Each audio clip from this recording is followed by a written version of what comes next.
name's Owen, and I'm the Dungeon Master of our Return of the Giants 5th edition homebrew campaign. Hi, I'm Ali. I'm playing Lyra, the Eladrin Spore Druid, and she is just a little bit obsessed with mushrooms. Hi, my name's Simon. I'm playing the character of Ember. I'm a wildfire druid who's on a quest to be the very best there ever was. Hi, I'm Dave, and I play Harry Harrington, the Harrengon, the roguish merchant with the heart of gold. My name is Christian. I'm playing Bartholomew, the romantic dancing Owlin, Paladin of devotion. Hi, my name is Matt, and I'll be playing Niles Silverwind, the Owlin, Way of the Sympathy Monk. Hey guys, I'm Jared. I play the character of Thrain, the boisterous frost giant, the Goliath, path of the giant barbarian. Hello there, lovely listener. This is just a warning to let you know that this episode of Return of the Giants may contain adult language or adult themes. Hello! Hello. Good evening. Hello there, good evening, and welcome back to the Lost Archives. It is wonderful to see all of your gorgeous faces once again. We are here, we are playing the premier homebrew Dungeons & Dragons campaign, Return of the Giants. It is a pleasure and a delight to have you joining us again tonight for a very exciting episode. Now, we have, for the podcast listeners, we have Harry, Bart, and Niles, Dave, Christian, and Matt joining us tonight. Simon, who plays Ember, is on his way. He's running a little bit late. Unfortunately, Ali has had to dip out for tonight. She's had some stuff going on in her personal life that means she can't make it tonight, unfortunately. So we'll have to give her a warm welcome back when we see her next Wednesday. Now, we had a bit of a, not a huge cliffhanger, but a little bit of a cliffhanger last week. Now, obviously, Christian, you weren't here joining us, but I know that you've watched the episode, so you're all caught up. Quick question for the canon. Forsatine is an appropriate... No. Damn it. I figured it was spot on. Nah, I'm kidding. I just thought it'd be funny. So cringy. Yeah, I just thought it'd be fun, you know? Just thought it'd be a moment of joy and revelry. But yeah, no, it's thank you for watching the episode being out today. That is awesome. I've got a slightly cut down version of the recap just to speed us in. Hopefully Simon's had a chance to catch up on the episode, but it sounds like he's been very busy, so possibly not. We'll have to see. But in terms of other fun news to share, I'll have more episodes of the Baldur's Gate 3 playthrough Bard to the Bone coming out over the next couple of days. You'll see some more of that popping in throughout the week and throughout next week. Been lucky enough to record some more episodes with Foxtrot and Tricking of our Bard-only playthrough of Baldur's Gate 3. We are now exploring the Underdark, having finished off most of Act 1 now, the Mountain Pass, all of that, so it's just the Underdark, and really at this stage it's actually just the fortress under Moonrise Towers, the old Temple of Shah. Bard to the Bone, is it on honor mode? Not on honor mode, no, because that is, I think, impossible. Bards are not designed for melee combat. We are playing a lot of sword bards. We've got 2 sword bards in the mix, but even then, it's rough going. We've had a few times where we've TPK'd because somebody blew up stuff in the Zentrum outpost, and the Zentrum do not take kindly to that. That was rough. Fucking Zentrum. But yeah, no, it's been very fun. It's silly that you just a gripe that you can ignite the oil when you run over it with a torch. Like, am I fucking dragging it across the ground? No, it sucks. I'm with you. Anyway. I'm with you. Yep. Yeah. No. I hate that. It annoys me. The fact that you can be on fire, click on a point, and your character runs through oil as well really frustrates me. It's like, I don't have to micromanage clicking around shit. Obviously, I don't want you to run through oil while you're on fire. Obviously, don't do that. Please. But yeah, that's happened too. We had another funny glitch today happen where we had someone climb up the rock wall and get stuck, teleport to the bottom, climb up, teleport to the bottom, and the only way we could fix it was by pushing them the second their animation stopped at the very bottom, and that worked really well. But yes, it's funny that having 4 Tav bards does weird things to Baldur's Gate 3. I'm not gonna lie, it's been loads of fun. But yeah, so if you've been enjoying that, let me know. The other exciting news I have, I've just seen today that the new update for The Wandering Village, which adds all the final story stuff, has just been released. So I'm going to record loads of shit on that. I fucking love The Wandering Village. I fucking love the story stuff they've been implementing. The fact that they finally finished the main story campaign. Oh, I'm so ready. I am so ready. The new city biomes were so much fun. I can't wait to see what there is to discover. So I will be jumping back in and recording more of The Wandering Village. It feels like I'm doing more Wandering Village content every few months, but that's only because the developers are absolutely goats and are getting it updated every few months with really big, sufficient updates where it's like, I have to jump back in and see new stuff. They are super, super active. So Owen, hats off to you, Straythorn. You've been amazing. Not to throw you under the bus, but from what everyone else says about the Avatar stream, do you think that maybe the problem with your addiction to things is just you, not the other things? No, I've just checked. No. Nah, I just checked. Nah. Is it that I'm really locked into great storytelling and I find it very hard to like extricate myself from that? Yeah, look, do you know It's what? funny that we had this exact conversation on Monday, where because we came to the conclusion that Owen is incapable of making a short campaign. Yeah. Yes. Because how long was Avatar's campaign meant to go for, Owen?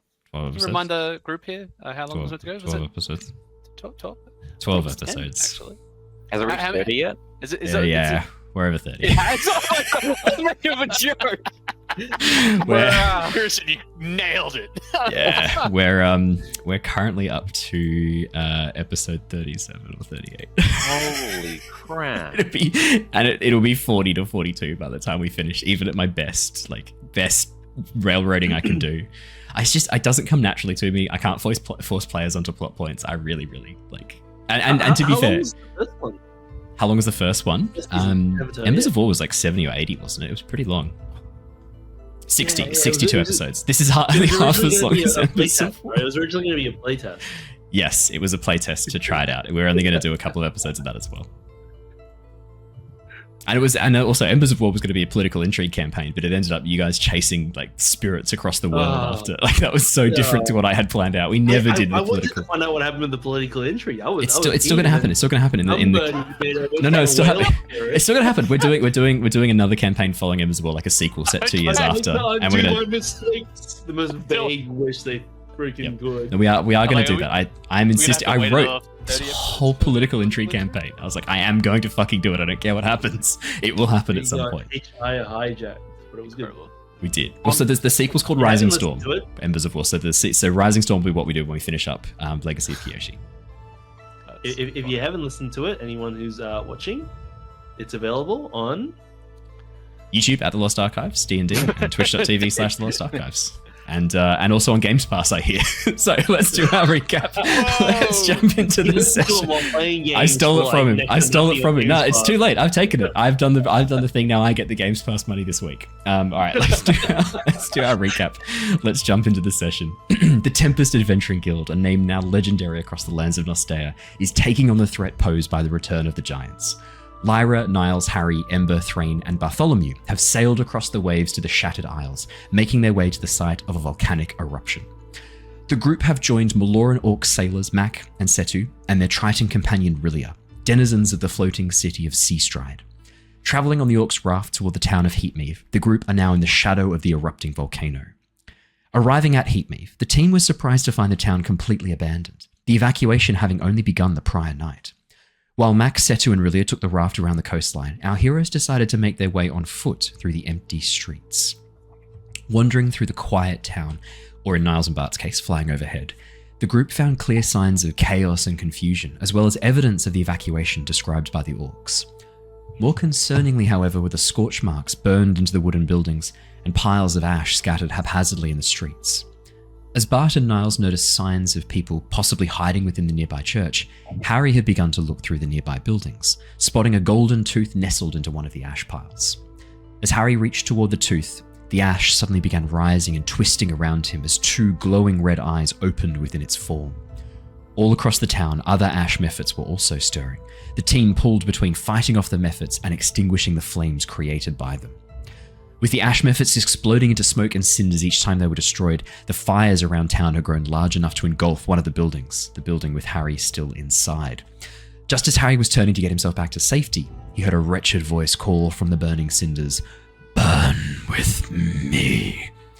Emerging from the flaming building was a zombie-like creature composed of burnt flesh and ash, more beginning to rise from the surrounding burning buildings. Working swiftly as a team, the group began to dispatch the cinder zombies while also quenching the flames that seemed to be creating or empowering these necromantic creations. With the last of the zombies falling to their magic, the team focused their attention on further investigations. Ember, noting the ash, smelled like it was contained or contaminated with something. Harry soon discovered the ash falling from the volcano was the source of the mephits, a new type that had never been seen on Nostea before. Suspecting either devilish involvement or something similar, the team decided to make their way to the nearby church where Niles and Bart thought they might have seen signs of survivors. Arriving at the grounds, the metal fencing showing signs of heat damage, inside the grounds and the borders of the temple, the ashfall seemed lighter, the damage far less extreme. And that is where we left off. So, we're going to jump straight back in as all of you pass through the slightly melted metallic fence, the metal gratings and iron fencing that's been erected around the temple here. The temple looks like it's predominantly devoted to Lysander, the goddess of the sun, but you can see there are other signs of various other deities marked atop it. It's not uncommon in towns to find a single structure containing either dioceses or altars to the various gods that people might worship within the town or within the area. So this isn't an unfamiliar sight. But as you pass through the wrought iron fencing, which only comes up to about your waists, you can see the garden beyond with a thin layer of ash coating the leaves. Many of the plants still seem intact. The flower beds, while covered with a light coating of ash, still seem to be in fairly good state. Not enough that it's killed these plants yet. Also, one thing that I'm not sure if I remember it being mentioned, even in the session that I was here, the grounds and the fence that surrounds it and its entire architectural design was seeming to be stopping things from leaving, not entering. So it looks like the graveyard behind the church, where the fencing is much, much higher. You can see it has been reinforced. There's stone along the base, the metal having been secured in place by these stone, almost like stone palisade walls, I guess, around the bottom, stone and wood, reinforcing it. It looks like there's been some efforts to make this graveyard far more secure than the grounds around the church. The fencing around the church and the gardens here are a lot less high. They're much more decorative, but the graveyard behind, 100%. There's signs that this has been clearly, and for a long time, fortified and well cared for. A large wrought iron gate padlocked with chains standing before the entrance. So it hasn't been retroactively changed recently? No, this looks like it's been here for a long time. Interesting. And did you say, just for my clarification, Lysander, was that a god or goddess? Goddess. I've gender bent some of the gods and goddesses. I've changed them around a little bit so they're a bit more fun. So the main goddess that is devoted to or is identified in this church is Lysander, goddess of the sun. But you can also see that there is a coin icon with 3 stacked wavy lines for Avandra, goddess of luck and change. I'd probably say Arathis is represented there as well, god of civilization and invention. And given that you guys are on the coast, there wouldn't be a thing to Melora. No one worships Melora in the traditional sense. Who was the second one you said? Avandra, goddess of luck and change. Coin with 3 lines over each other. Okay, for Lysander, as we're entering, walking towards the grounds, Bart wants to try to think back to any of his learnings, even though he's not a believer in deities, agnostic.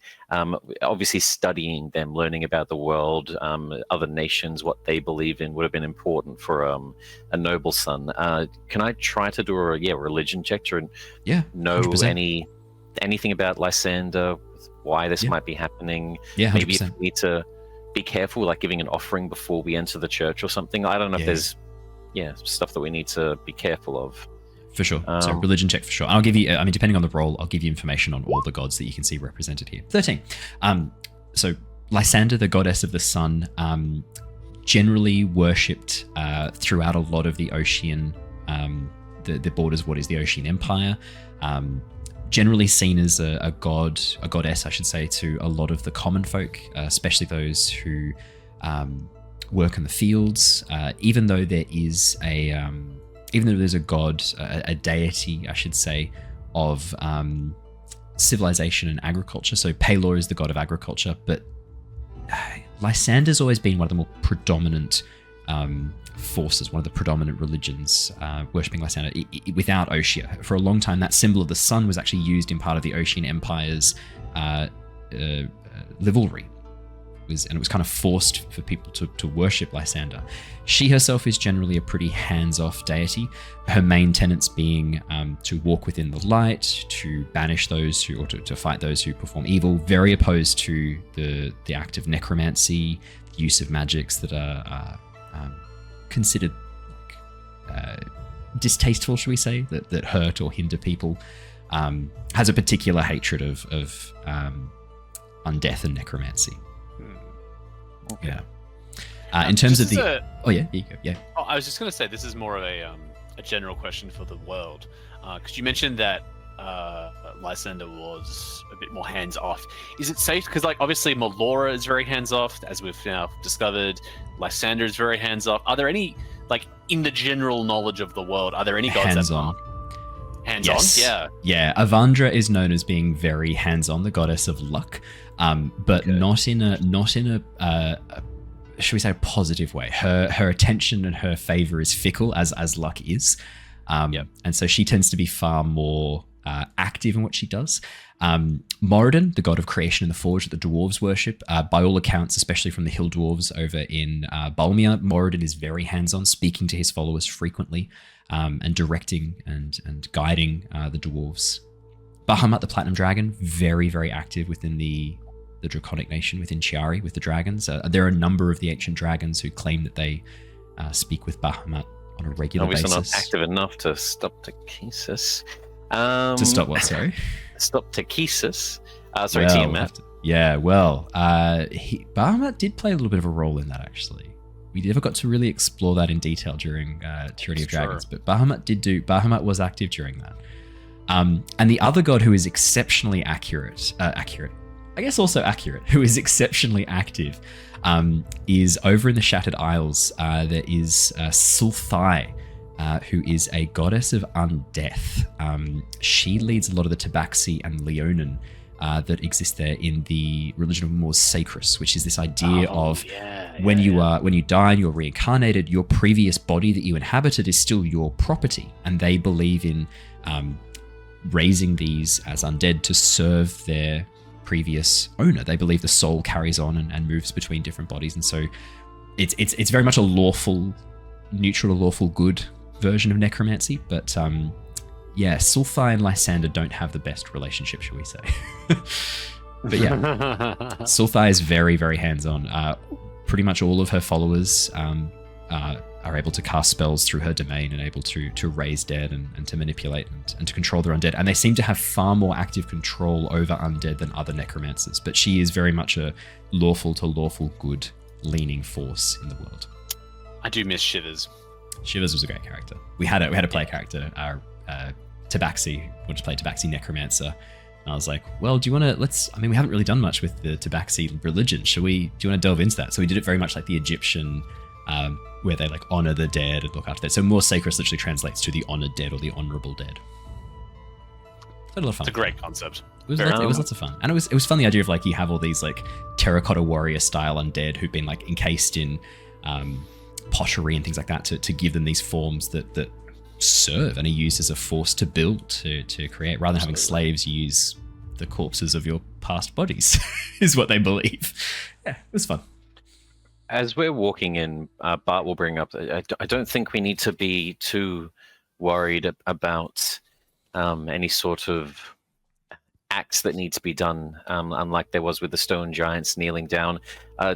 She's not really interacting with her worshippers, Lysander. I doubt that there's any religious wards protecting this place other than its own holiness.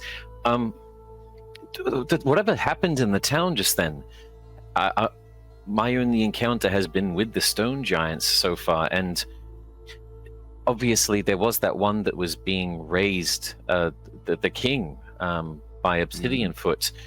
Have any of you encountered, you said the hill giants is who you've met so far, did they have any interaction with undeath? No, not at all. The hill giants were, well, Morla, the sea turtle, was afflicted by the undead. We fought a barrowgast to cleanse her leg. But what is a barrowgast? a terribly frightful creature, a massive, bloated, humanoid creature.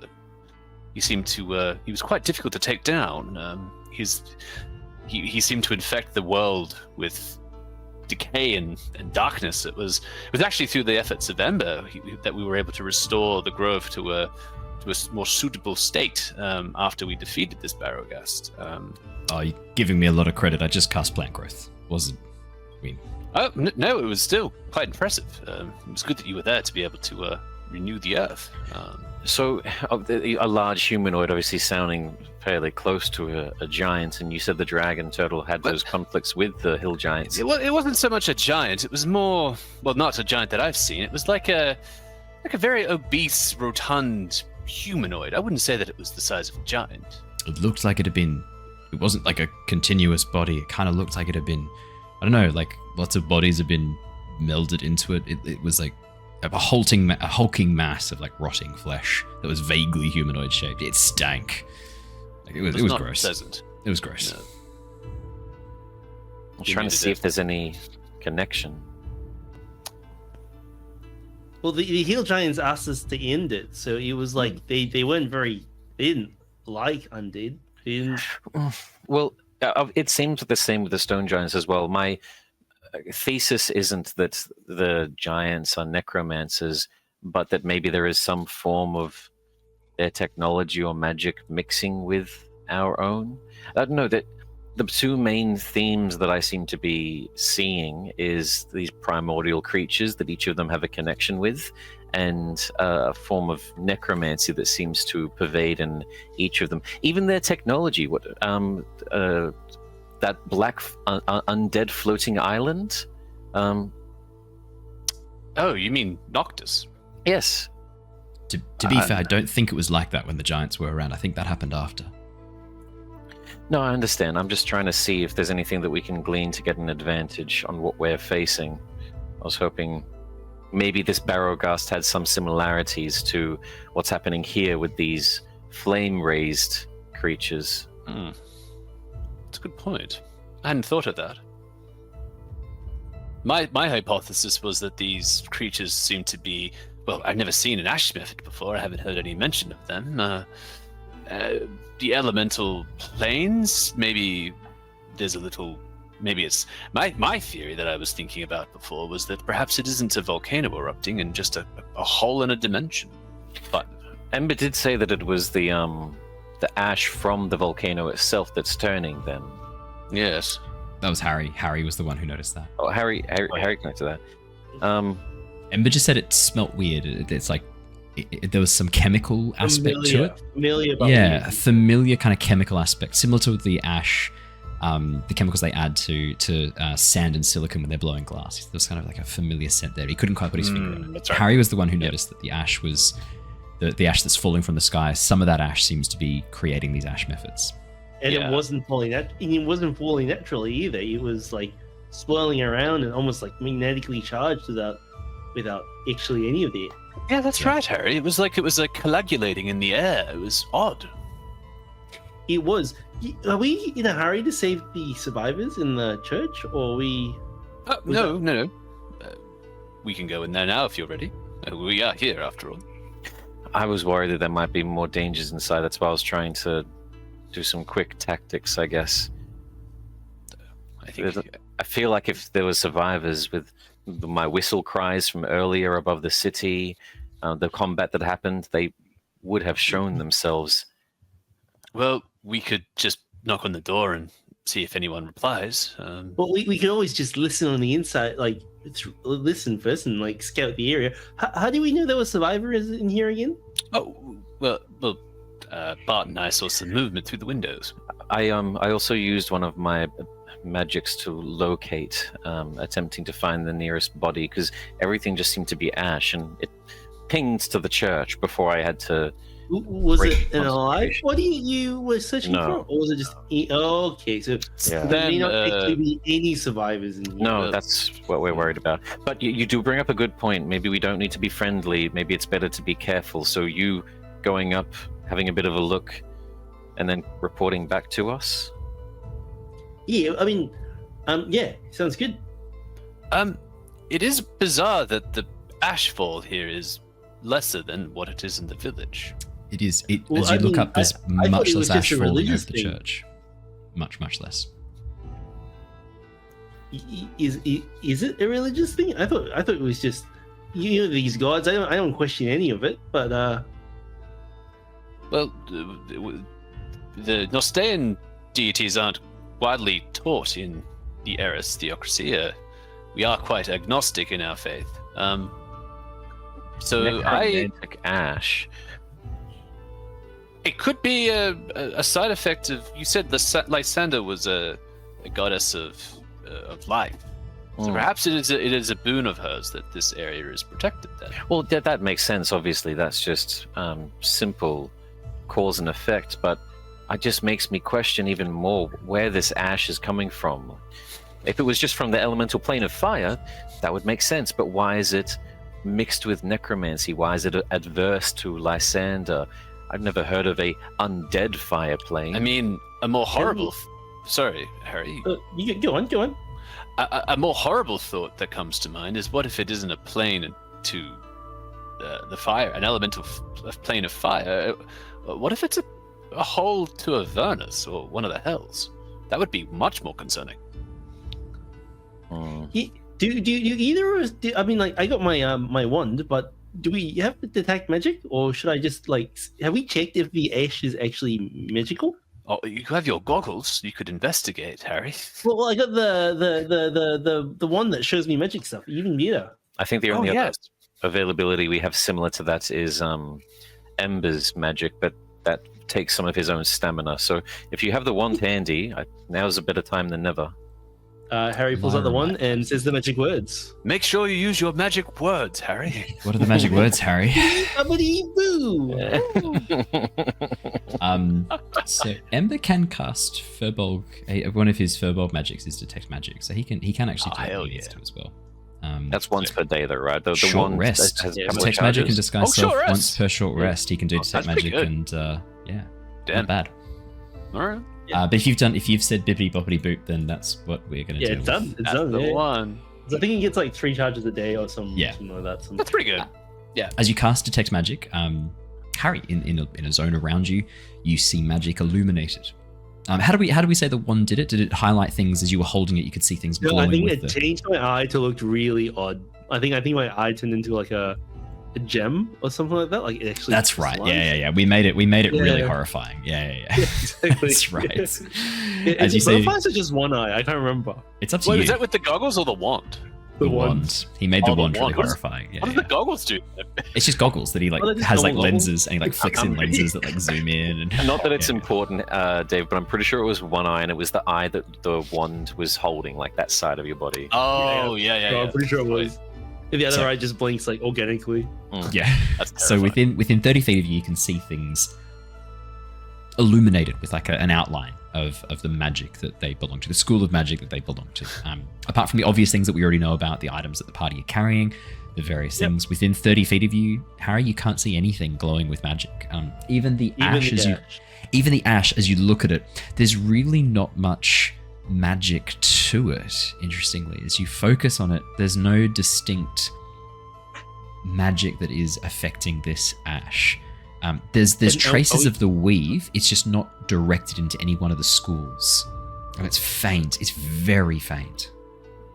No hint of And necromancy. how close to the church are we? Within You guys are 10 like meters? on the pathway, like 20 feet away from the front doors. Okay, can I walk just 10 meters closer to the church, just so I can like see? Oh, okay, so 30. Yeah. So I'm 60 feet from the church, right? So I'll walk. Oh, 20 feet away from the church. You've walked. You're Yeah, like I walked 20 feet 20 away from the feet, front yeah. door. So Yeah. So is the church? What's the church show?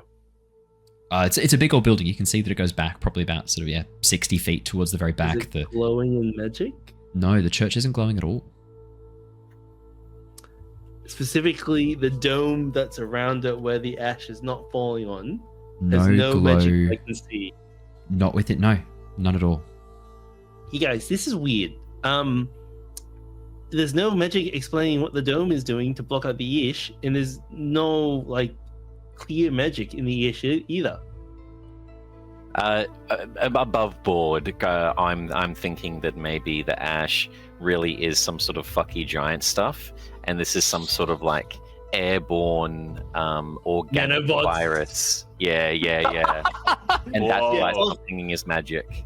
Which reminds me, Harry wanted to check his fur and his skin where the ashes like touched or landed on. It's just a bit dirty. Bit of soot.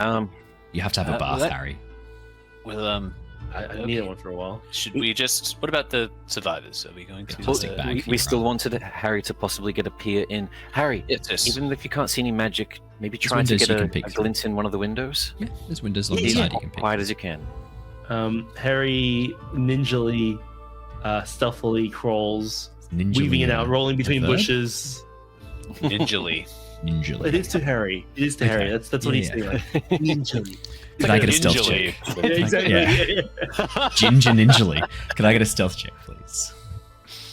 He's like rolling in and out callback of bushes, for which is The completely Aussie unnecessary. Big Brother, the Ginger Ninja. The Ninja. 18. 18, Harry. Yes, you drop down, pretty good. begin commando crawling, move between the bushes. You crawl through a rose bush. Well, a few spines, but you manage to get out of the way. As you reach up and peer through the stained glass window, you can see in front of you the depiction on the stained glass window is clearly one of Avandra, a woman with her hood Harry up. tucks his ear back first. Yeah, He nice. Tucks it his into the ear hood. back Yeah, and yeah. looks up. Yeah. The stained glass window is clearly depicted to the goddess Avandra, the goddess of luck. You can see a hooded woman. You can just make out the lower half of her face from underneath the hood in the stained glass window. She's flicking a coin in one hand. You can see she's got a deck of cards tucked into the other, holding behind her back. This looks like a rather cheekier description, picture of Avandra than you've seen. A lot of the time she's pictured as much more, I would say, like less obviously and overtly gambling involved. But this one, clearly these people have been much more honest about what they see Avandra for. And you can see that that's kind of reflected in the stained glass window. It's a sailor's town. You're not too surprised. A lot of sailors, those who don't worship Melora, a lot of them will have a token of Avandra. I mean, good luck is always something in short supply on the ocean. But as you peer on through the stained glass window, you can see a number of people, their heads seemingly bowed in prayer.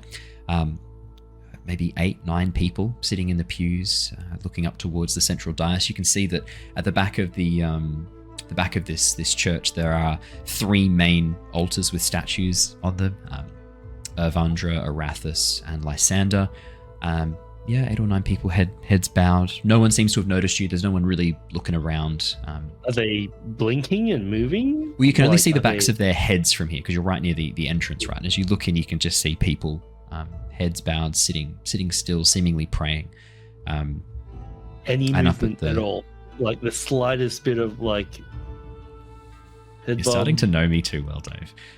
No, they're very still. And as you sort of stand there for another 2 or 3 minutes, there's no movement. They're not even respiratory movements as people breathe. No Yeah. one's shuffling uncomfortably. And it's silent. Very silent. Is there any ash inside the church that I can see? No ash inside the clean? church at all. And is there a figure in the front, as if like No. someone giving? No one standing up at the front to give a sermon or to and in fact the front, the dais is raised up, so there's not one plinth.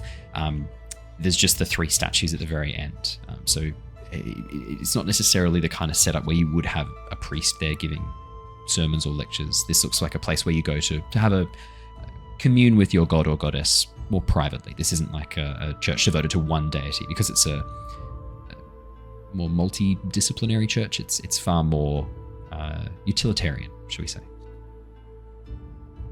But yeah, very too still. Harry, way too still.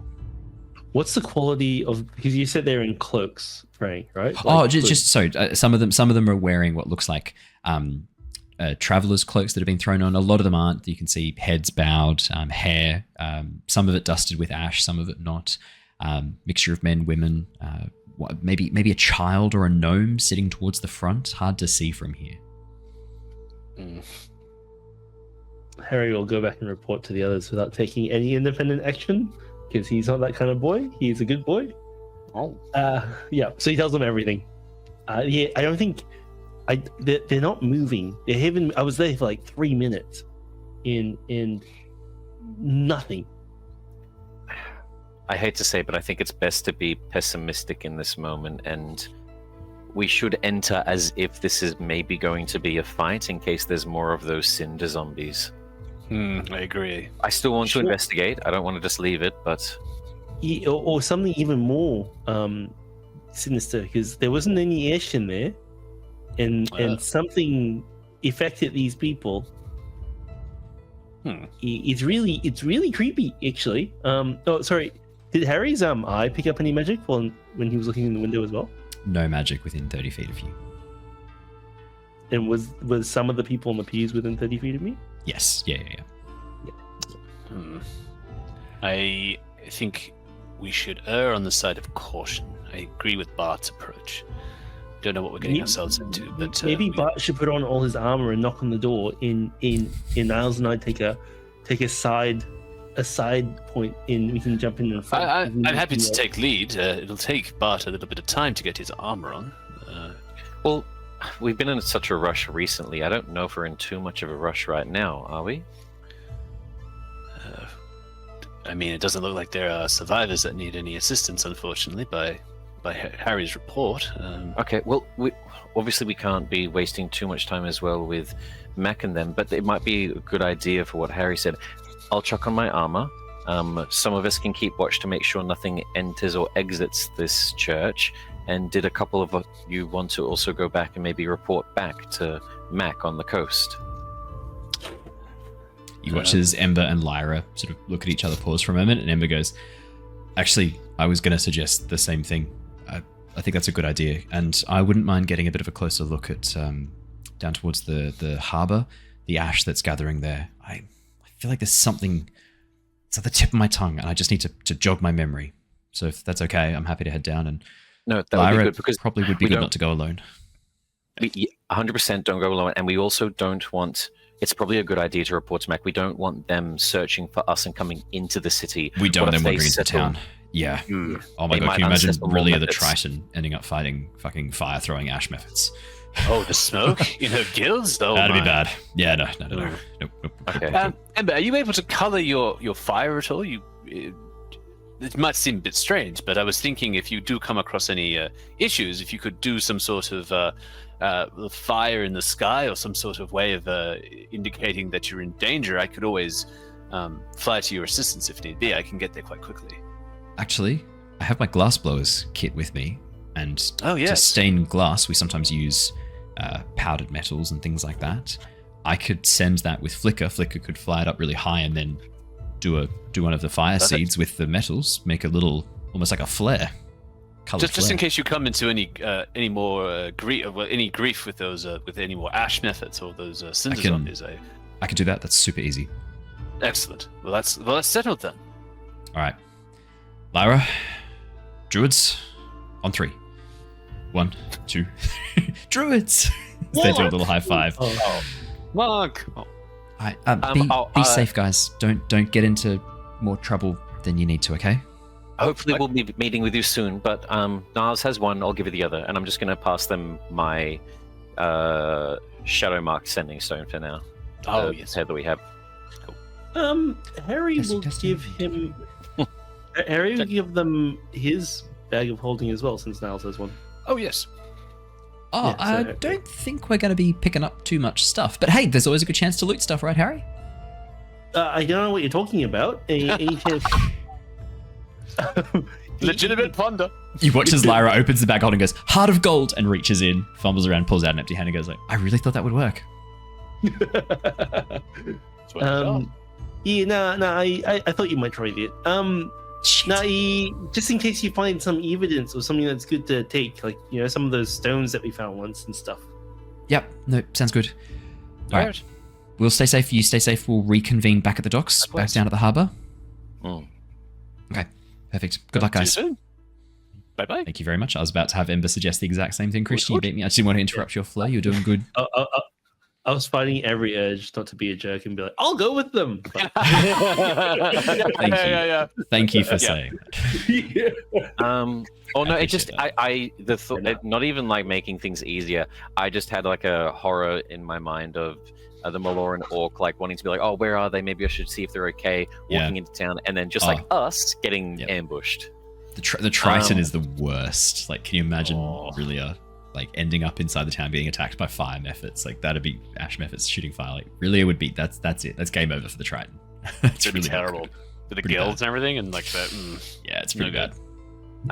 Okay, well, look, after 10 minutes of like me putting on my armor and the other two watching guard, does anything happen during those 10 minutes? Any disturbances, noises from the church? Nothing. It is deadly quiet. Harry wants to try and use a different window where he can kind of see the side of one of their faces. Yeah, as you make your way around the side of the church, Harry, moving over closer towards the graveyard as you make your way around that right-hand side, moving between the windows, nothing has changed inside the church. And as you finally get round to one that's a bit more level with that series of altars that rise up where you can see the different statues of the gods, you've got a view now back on the diagonal of the faces of some of the people. You can't really see any of their faces because their heads are fully bowed. But they're not moving at all. None of them have moved a muscle. Skin? Is there skin or fur, depending on the species of the thing? I'm not being racist. You can see the like little bits of ears poking out through the hair. You can see little bits of the upper part of the forehead. Do you want to roll me an investigation or perception check, Harry? And it doesn't look like ash or rotten or investigation. That's we'll take the 20, please. 20. Oh, you got your eyes of minute seeing on. Yes. Yep. 20. As the lenses click into place, as you zoom in, looking through, Harry, skin looks fine. There's nothing really standing out. And then you catch it. Blood has dried, has pooled down from the nose of one of the men, a human man in the front row. You can see that blood has pooled and dried, running down from his nose. Oh, and as you look, you can also see to summon something. Yeah, and you can also, you can also see a few like petechiae, like little blood vessels on the cheeks that have broken or burst on the skin up close. It looks like there are signs that these people have been, if you didn't know better, you'd say poisoned. Oh shit. What's the ventilation like in the church? Good question. As you bit of a look around, trying to see. I mean, the windows are stained glass windows. They don't open. Yeah. So not great. Huh. There you go. Cool. Harry will report that to the others. Yeah, not sure if it's airborne or if it's something we drink together, but it's pretty sus. Wait, did you say poisoned? Well, I mean, yeah. I mean, I definitely haven't seen any poisons that could do that, but I've definitely heard of them. Fuck. Okay, they might be alive then, maybe in some sort of a death-like state, but it also could be dangerous. Okay, that's fine. We can't just. We have to be careful opening the No, door. I understand. If they're at risk, I want to help. Of course. Okay, I'm going to, I guess, try to will myself to fight back against the poison. I've already felt my body becoming stronger with alignment to my will, and trying to enhance that, I'm going to, I guess, push my antibodies to the max with divine power and protection from poison. Oh, fuck yeah. So I have advantage on saving throws and resistance to damage for 1 hour, and I'll go first, telling the other two just to stay behind for a second and walk into or open the doors to the church. As you push on the heavy wooden doors, they open on well-oiled hinges, not a creak, not a groan. As the doors open, there's a momentary pull of air just for a second. You feel this sort of movement as the air, the eddies created by the movement of the door inward, pull air behind you in. And as you look inside, the room is quiet and still. The figures that Harry described from outside, you can see heads bowed in silent prayer, sitting in the few rows of very well-made wooden pews that line up before the different statues, before the 3 statues. As you step inside, Bart, Harry and Niles taking a bit of a step back away from the doors, you're probably a bit tentative to do a big breath in. It's probably more like you hold your breath just for the first few steps. A little bit. I was going to say, the anxiousness of people being hurt, as the doors are opened, Bart would probably hold his breath and quickly make his way to the closest hooded figure. Yeah. I would probably also, before we go in, would be reapplying my wet rag over my face, because like I can't do a protection from poison, but I can at least reapply the wet rag Could do after protection our fight. with mayonnaise. I could. I could squirt mayonnaise into my face. Yeah. I hear that mayonnaise is anti bad taste. So yeah, jeez, I was going to come up with like anti poisons. I'm not even going to bother to say facts. It's just anti bad taste. Anti sad salad. As you apply a bit of water to your rag, push it over your face. But yeah, big breath. Move forwards quickly. Your claws clacking on the stone floor underneath you as you make your way over to the first person. A woman, looks to be dwarven, or maybe halfling, quite a stout halfling. As you get in line with her, you can see her head is bowed. You place a hand on her shoulder. What do you do? If there's no immediate reaction from her, does she seem to, from a look, eyes open, closed, conscious, unconscious, is there, for a basic, like my passive perception, what would I see? Because that'll determine what I do. You can see that the eyes are open, unblinking, and almost glassy. Are they bloodshot? They're bloodshot. Okay, look, just in case, I'm going to pick her up and start heading to the front door, and I'm going to repeat that process, trying to move all of them outside. The body is stiff. As you go to pick it up, she is locked in position, the muscles taut and unmoving. As you pick her up and carry her outside, could I grab a quick athletics check? You're doing this while you're holding your breath as well, because you describe like running with your breath held for the first one. So let's see how you go with this as well. As this is happening, Niles is thinking back to some time he's had in his monk schools, and he has heard, I would say realistically, because this is something that happens with monks in real life, a state of like it's like a suspension of death, but it's not really. But it's like a form of meditation where it's like it's a suspension of like a death-like state that can be achieved through like an intense amount of like meditation and prayer. Now Niles is going to think back and see if this is something that he has like maybe witnessed or experienced before with very devout like circles within the Eris. Could I grab a history or a... I don't know if I want to ask for nature. There would be a wisdom-based one here. Survival. I'm going to ask for survival. I'm going to do a survival check. Are there any lit fires in the room, or anything that looks like a meal or drink that they would have drank? No lit fires, no candles burning, no fonts or barrels of water, Harry. So there's no food laid out.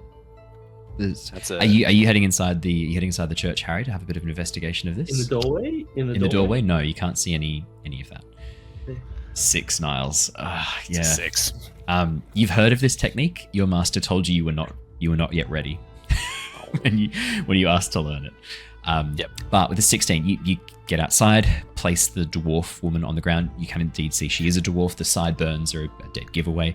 As you place her on the ground, take a few big breaths of air. The body is locked in this position. Look, just in case she's paralyzed, I would like to hope that maybe she's still savable. I'm going to do 2 things. I'm going to use my last 2nd level spell slot. I have to use a Channel Divinity to get a spell slot back. So Channel Divinity, get a 2nd level spell slot back. I'm also going to use 5 hit points for Lay on Hands to remove the poisoned condition, and I'm going to do 2 things. With just, I guess, a churning of energy as I wave my hands from like head to toe across her as she's I would hazard to say, if the way you explained, she's probably in like a sitting position. Yeah, like almost a fetal hunched position over on the side. praying position. Yeah. So with her, I'll lay her on her side, so she's in a bit of a fetal pose. I'm going to Lesser Restoration to try to attempt to remove the paralyzed condition, and lay on hands with 5 hit points to attempt to remove the poisoned condition, and just see if maybe she is still alive in this state.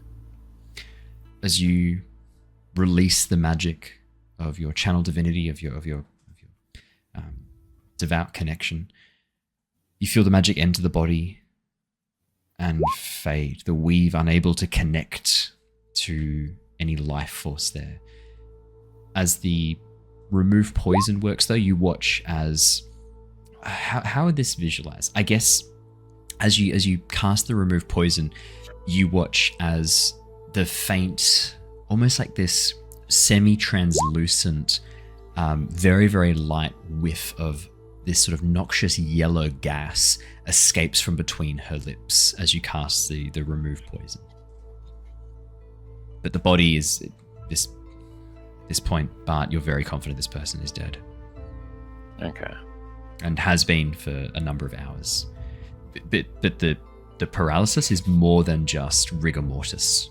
Whatever did this was, this happened in the moment. These people were frozen in this position. And there's 7 more inside the church. If one of you can have a look over the body, try to learn why this happens to them. I'm going to bring the rest out so we can bury them. Okay. Yeah. Did you smell anything weird in there, or was it like did you sense any poisons? I did not air? breathe in while I was there. I don't have the ability to detect them as far as I'm aware. Yeah, okay.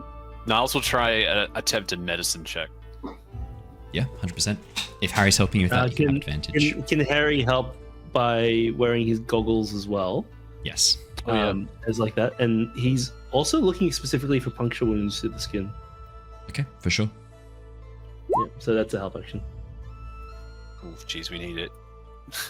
Ace is not so great in this instance. It's a bit better. You got this. Nice. 13. I'll take up 13. With the two of you One day when examining I the have body, reliable talents, I'll cover us. I'll cover us one day. Bart, as you head back in and begin bringing out more of the bodies, we'll get to you. You'll bring out 2 more in this time period, and then we'll get to what happens.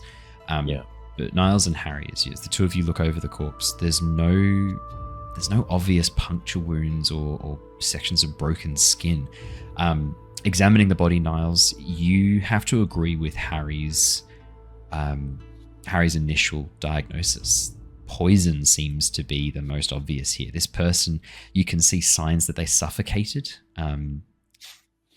There's blood vessels that are on the tongue that are really dilated. They've turned a bit purplish black. You can see around the eyes, the blood vessels in the eyes have broken and split, which is pretty common when someone's really dying of oxygen, basically, and struggling. It looks like it looks like asphyxiation, right? Like it's some it looks sort of... like it looks like a with the 2 of you kind of putting this together, it looks like they breathed in some poison. You don't think this was one that was applied via food or drink? So airborne. This was entry. inhaled. Okay. Yeah. Yeah. I mean, the damage inside the tongue, whatever this poison was, it also, I mean, it blistered the soft skin, the mucus layers at the back of the throat as well. As we're making these sorts of medical sort of, I guess, investigations, as soon as I kind of come to the conclusion that it was most likely airborne, Niles is going to start like scanning the room for like footprints or any indication of something else being in the space that we're in as well. Maybe assuming that maybe there was something else, that like someone that caused it, maybe someone released something. Yeah, just any sort of evidence of anything else being in this space that might have moved or gone to a different location. Just at the outside, not heading into the church? I'd probably have to take a few steps into the church to figure that out. That's true. Probably would. Harry will be right behind Niles, not entering, but like keeping an eye on, ready to like hold his breath, grab him, pull again. him. I breathe. I do a big gasp, like, and I just sort of take a few steps in and just look. As you step back in, Bart's already brought 2 more figures out. It looks like a half-elven man, a gnomish man as well, that he places similar position, bent over, praying. As you head back in, Bart following behind Niles, Harry, and Bart, the 3 of you together, specifically all kind of looking around at this point. Harry and Niles, you notice just before Bart does, disturbance in the air around the very front. This almost like haze to the air that is hanging low on the ground in front of the dais, near the front pews. Doesn't quite reach up past waist height. But there's almost like this, like a thickness, a viscosity to the air.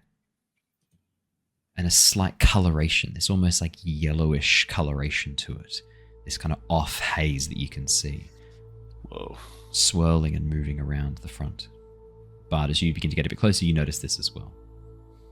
Is that within 30 feet of us? Not quite within 30 feet. You're going to have to head inside the church if you want to get within 30 feet. It's about 60 and this feet. The haze is more towards the back of the church? The front of the church. Yeah. You guys are at the back of the church entering it. Sorry, End of the yeah. church The other end of the church, yeah. Bart would like to test something. No. Go on. I would like to see if I can form a connection with my linking tattoo as I target that section of air. As you concentrate the linking tattoo reaching out, there's no mind to connect to. Nothing. Okay. Very clever, though. Very clever. Bart's just going to keep carrying the bodies out. Obviously, he's going to look towards the other 2, still holding his breath, sort of nod in that direction. How far in are the bodies? Are they out the front, or are they like towards the back? They're right like near the at dais, at the pews in the dais. Yeah. So you're going pretty far in, right? He's going about 40 feet in each time to pick these people up. And he can hold his breath that long? Oh, he's struggling. That's why I had him roll an athletics check. Okay. The first ones weren't too bad. They were right at the back, which is only 30 feet in. And it's not the entire time. I'm taking the heavy breaths outside and then going back in, firefighter style almost. Yeah. Harry would like to take a big gulp of air, go 30 feet in.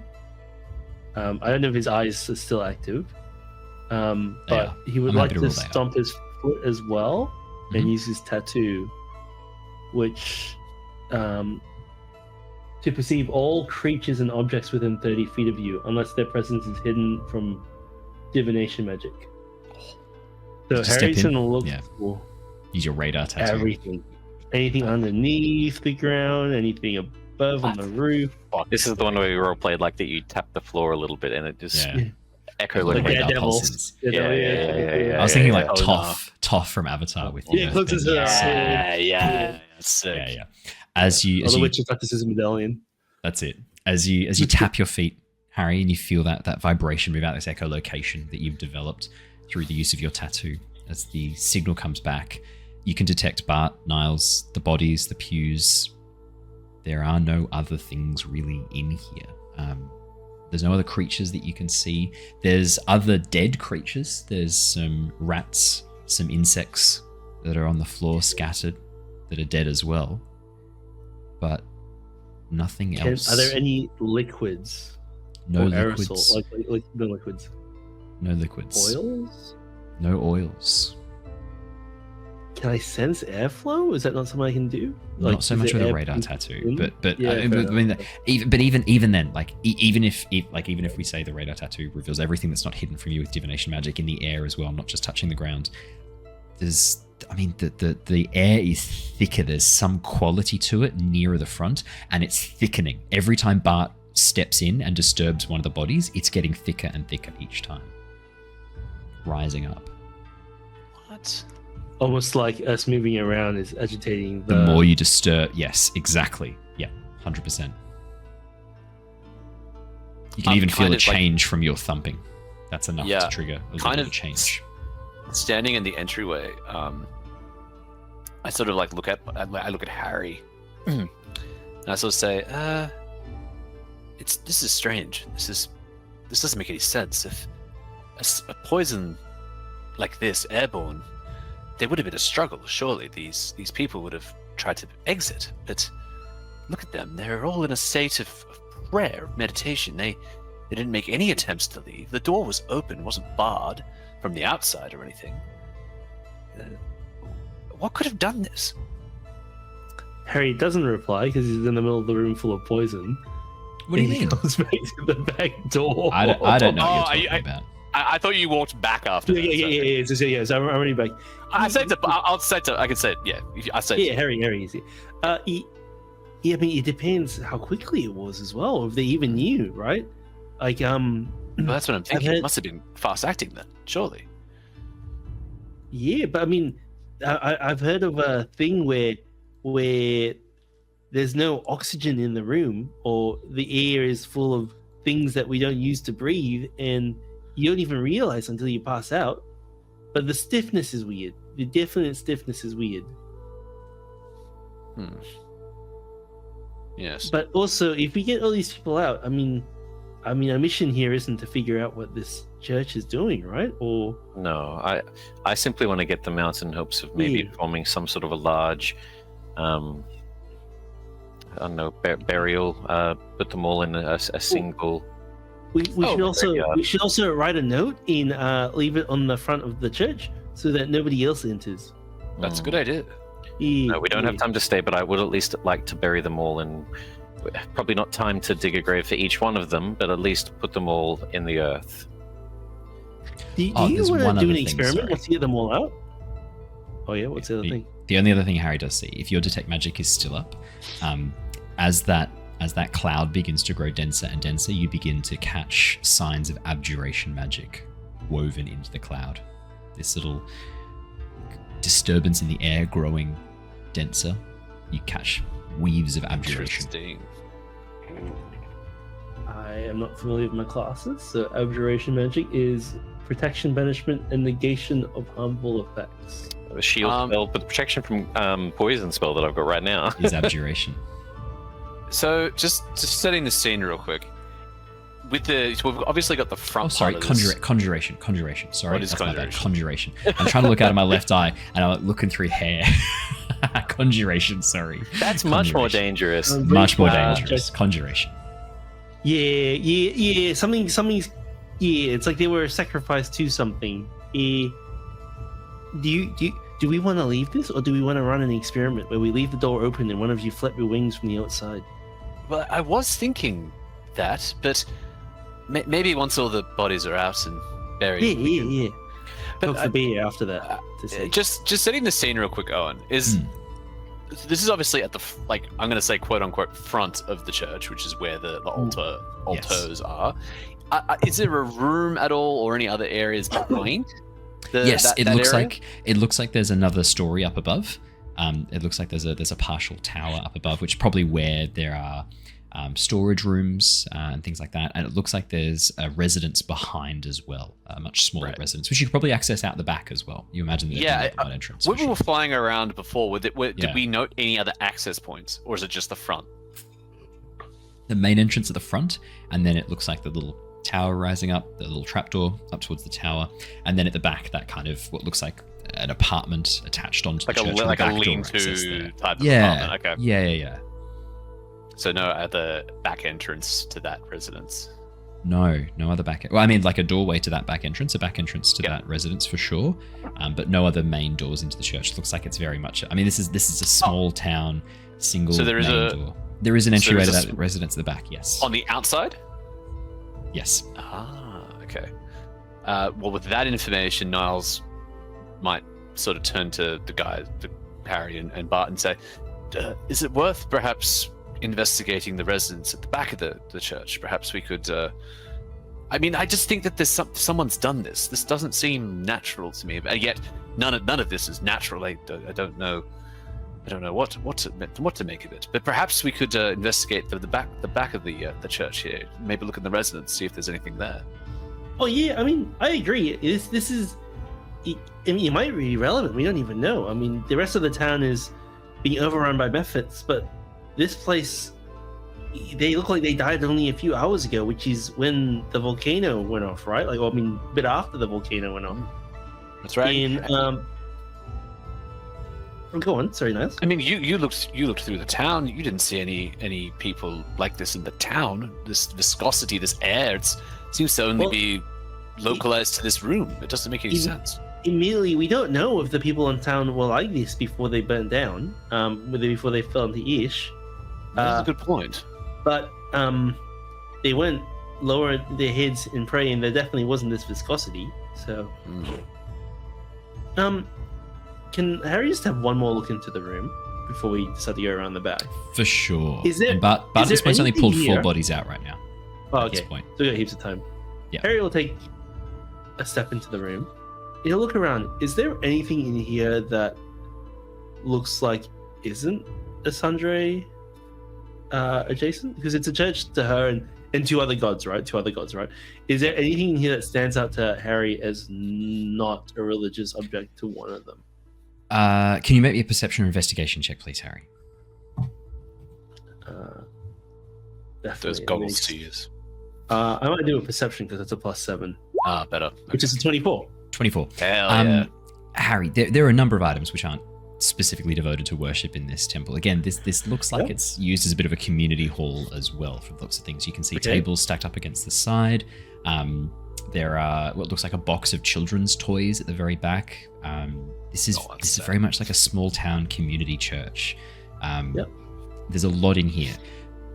With a 24, nothing stands out as being obviously problematic. But as Bart heads back in to go and grab the 5th body, that disturbance in the air is growing more and more pronounced. The more that he is moving in and out of the church, with all of you moving in and out with the doors open, it's getting more and more pronounced. You can now see this greenish, yellowish hue.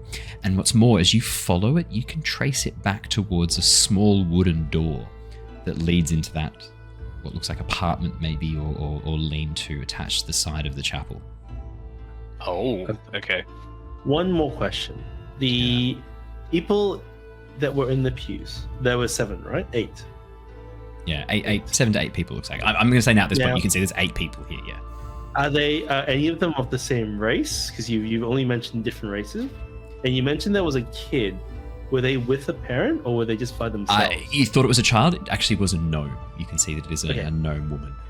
Yeah, I mean, there's what looks like a couple, a human couple, sitting next to each other. There's a halfling and their looks like maybe their grandmother, or maybe an older relative, an aunt or something. Yeah, it looks like there's a couple of people here who are with their family groups for sure. But I think maybe, I know we want to release these people who are in here, but what we're doing in agitating the room really does seem to be making an impact on whatever is being conjured. And it looks like the source is from the back room. Maybe we should just take a pause and go around the back and check it out before whatever this is gets too thick. As I'm carrying out the latest one, I'll give like a nod with my breath held and bring that one out, lay it down. Oh no, we're going to talk about the 5th one that you go pick up. Don't worry. Okay. Oh shit. As Harry, as you watch as Bart goes in to grab the 5th one, Bart, you're now walking 40 to 45 feet. You can see this disturbance in the air. The air is taking on this yellowish green hue. The clouds are starting to rise up, moving around, almost taking on this gaseous kind of form. And as you get in line with the pew, about halfway where you grab the most recent person, you know you're going to have to step into this if you want to grab more people. And you can feel your lungs starting to burn. You've been doing a series now of pretty strenuous lift and carries out, and you've been only oxygenating in short bursts. Your lungs are protesting at this point. Could I please get a Constitution saving throw if you're going to persist and try and carry on? 14. But you're holding it together as you steel yourself, hold your lungs. You're an Owlin. You're used to having much more oxygenated, oxygenated form. I mean, your bones can hold a bit of oxygenated air as an Owlin Aarakocra.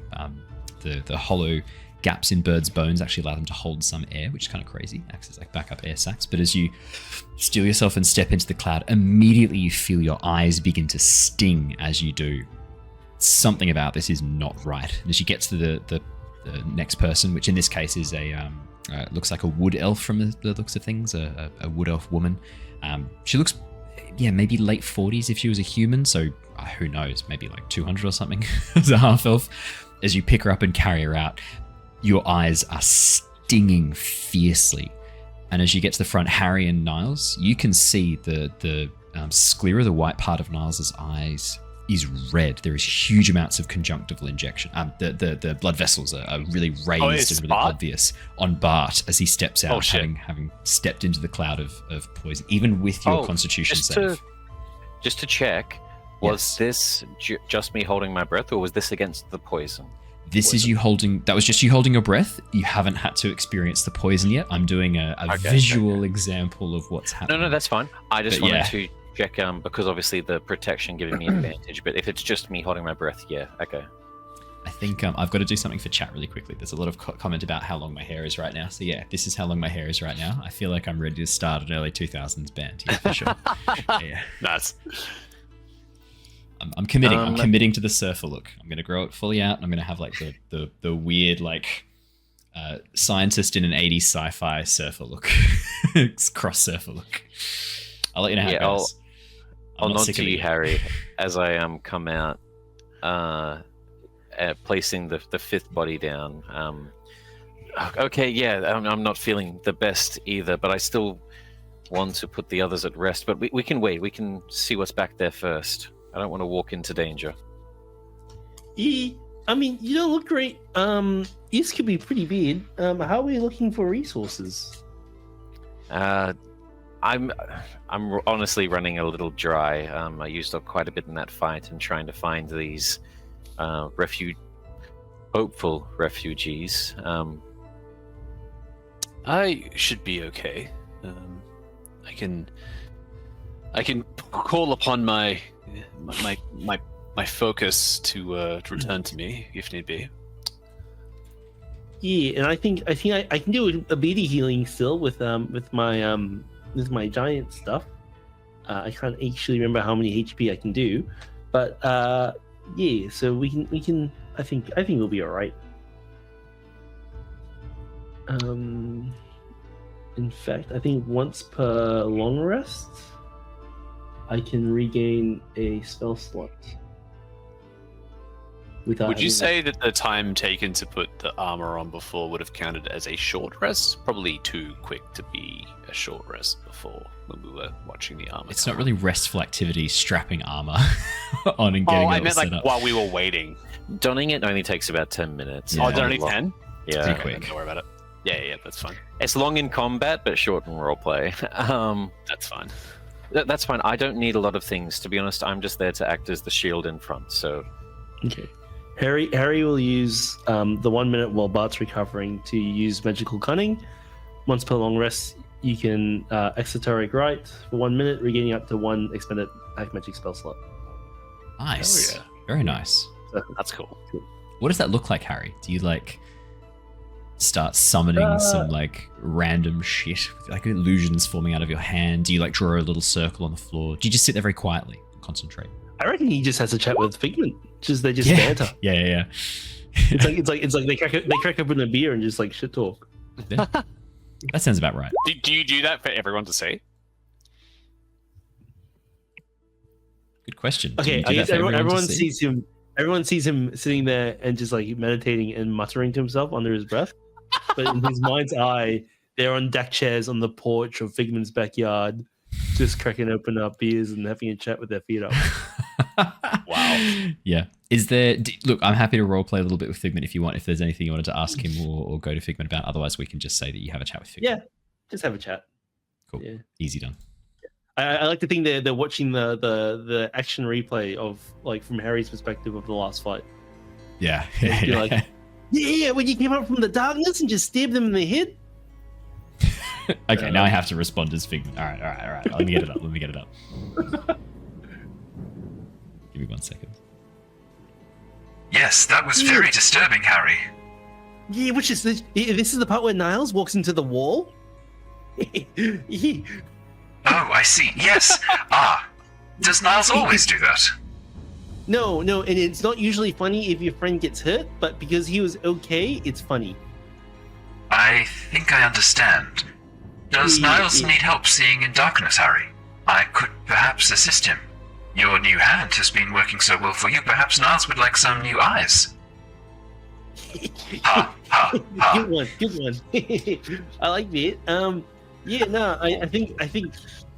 Well, you're an idiot. You might as well replace his feet as well, so he wouldn't trip as much in front of that wall.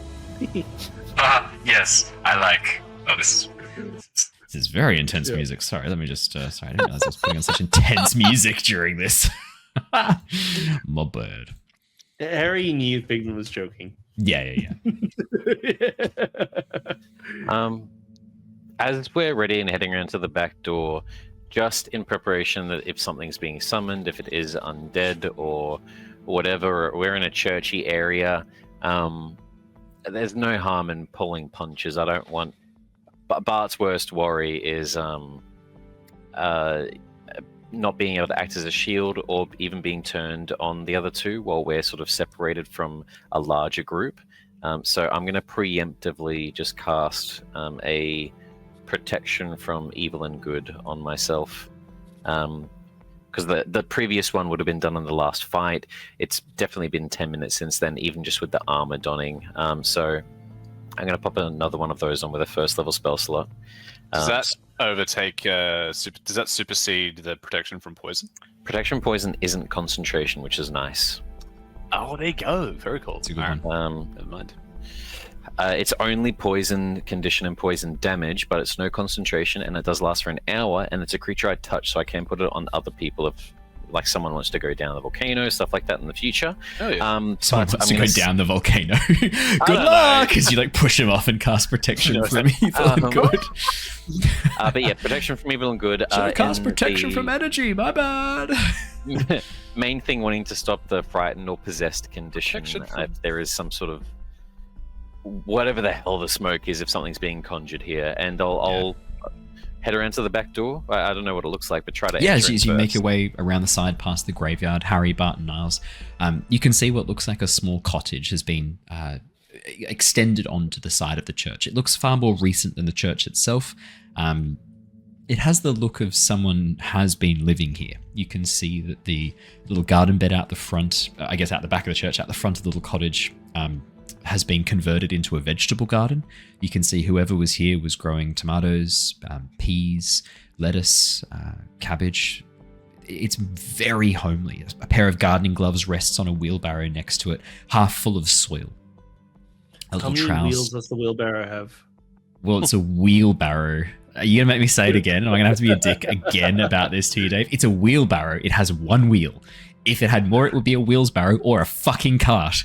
So as you look at the as you look at the wheelbarrow, it has a single wheel and the little trowel sticking out the top of the dirt inside the barrow. The door to the house is swinging partly open. You can see every so often swinging on hinges in the breeze. Okay, Bart will step inside. Before Bart steps inside, Harry would like to stand outside next to the wall and tap his foot to do the sensing within 30 feet. There's a body, a body roughly humanoid in shape, prone on the ground inside the room. There is something papery clutched in their hands, Harry, as you do this stomp and get this image back in your mind, this sonar image, and the gas, the disturbance that you saw in the air seems to be emanating from a spot very near to the corpse. Oh wow. Okay. Is there a window that we can peer through? There is a small window near what looks like a kitchen area. It's like a little studio apartment, basically attached to the outside of this church. One or the three of us pop our head over to have a look. Yeah. I'm going to say it's a long window, not very tall, but long and thin. As you peer in, you can see the body of a man.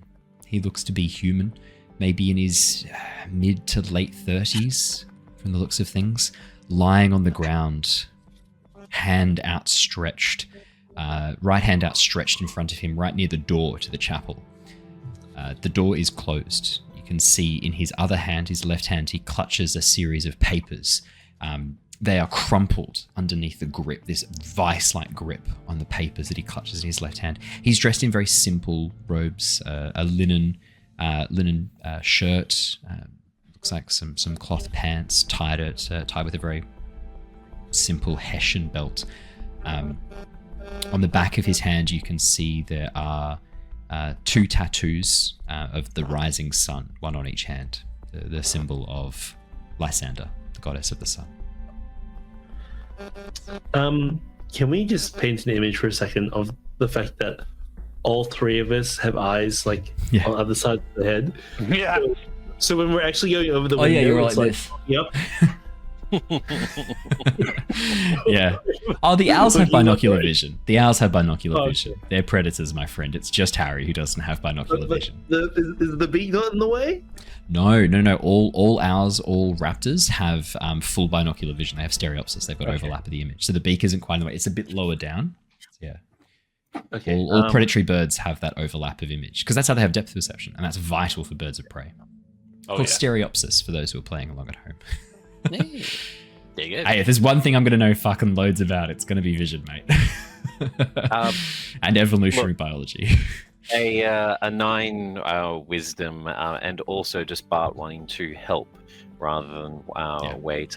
Bart's going to head in and try to bring this guy. Oh, actually, head in and just try to look at that. You said the source of the yellow mist seems to be pouring and pooling around his outstretched hand in front of him. But as soon as you push open the door and step in, I am going to need you to make me a Constitution saving throw against the poison, which means you have advantage.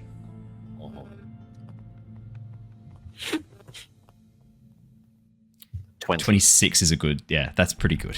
Did I get a 26? 26 is good.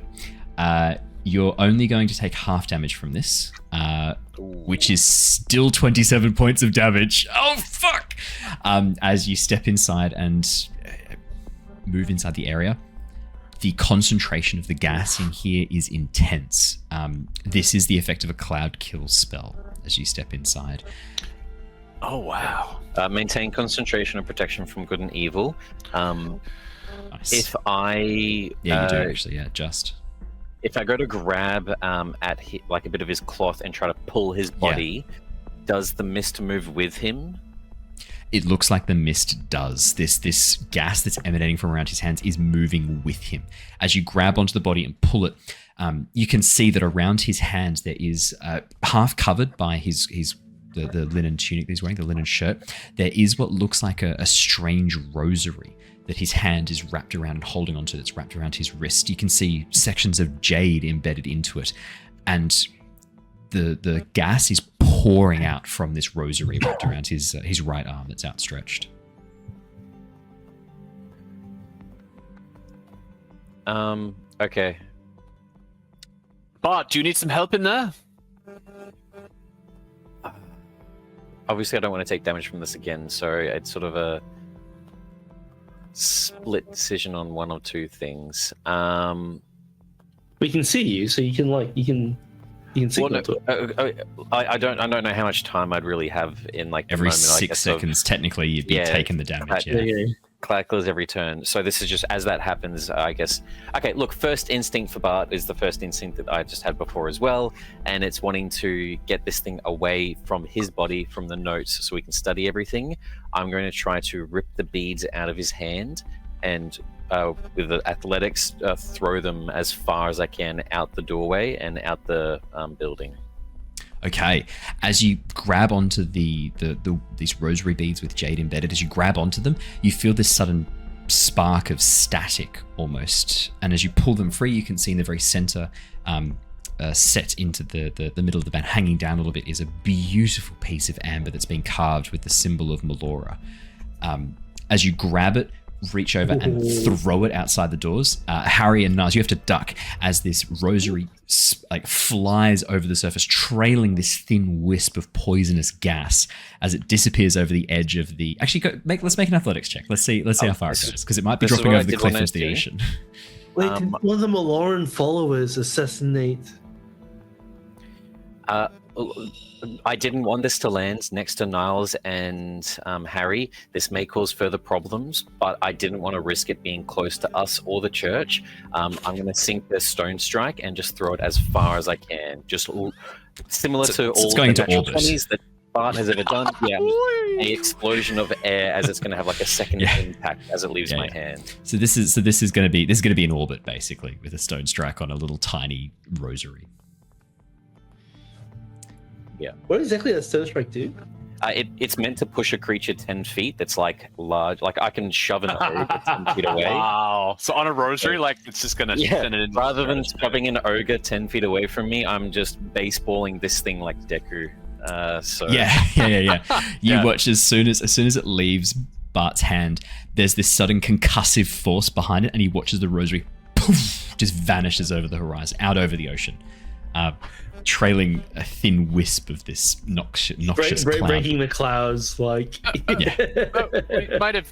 Never mind. Yeah.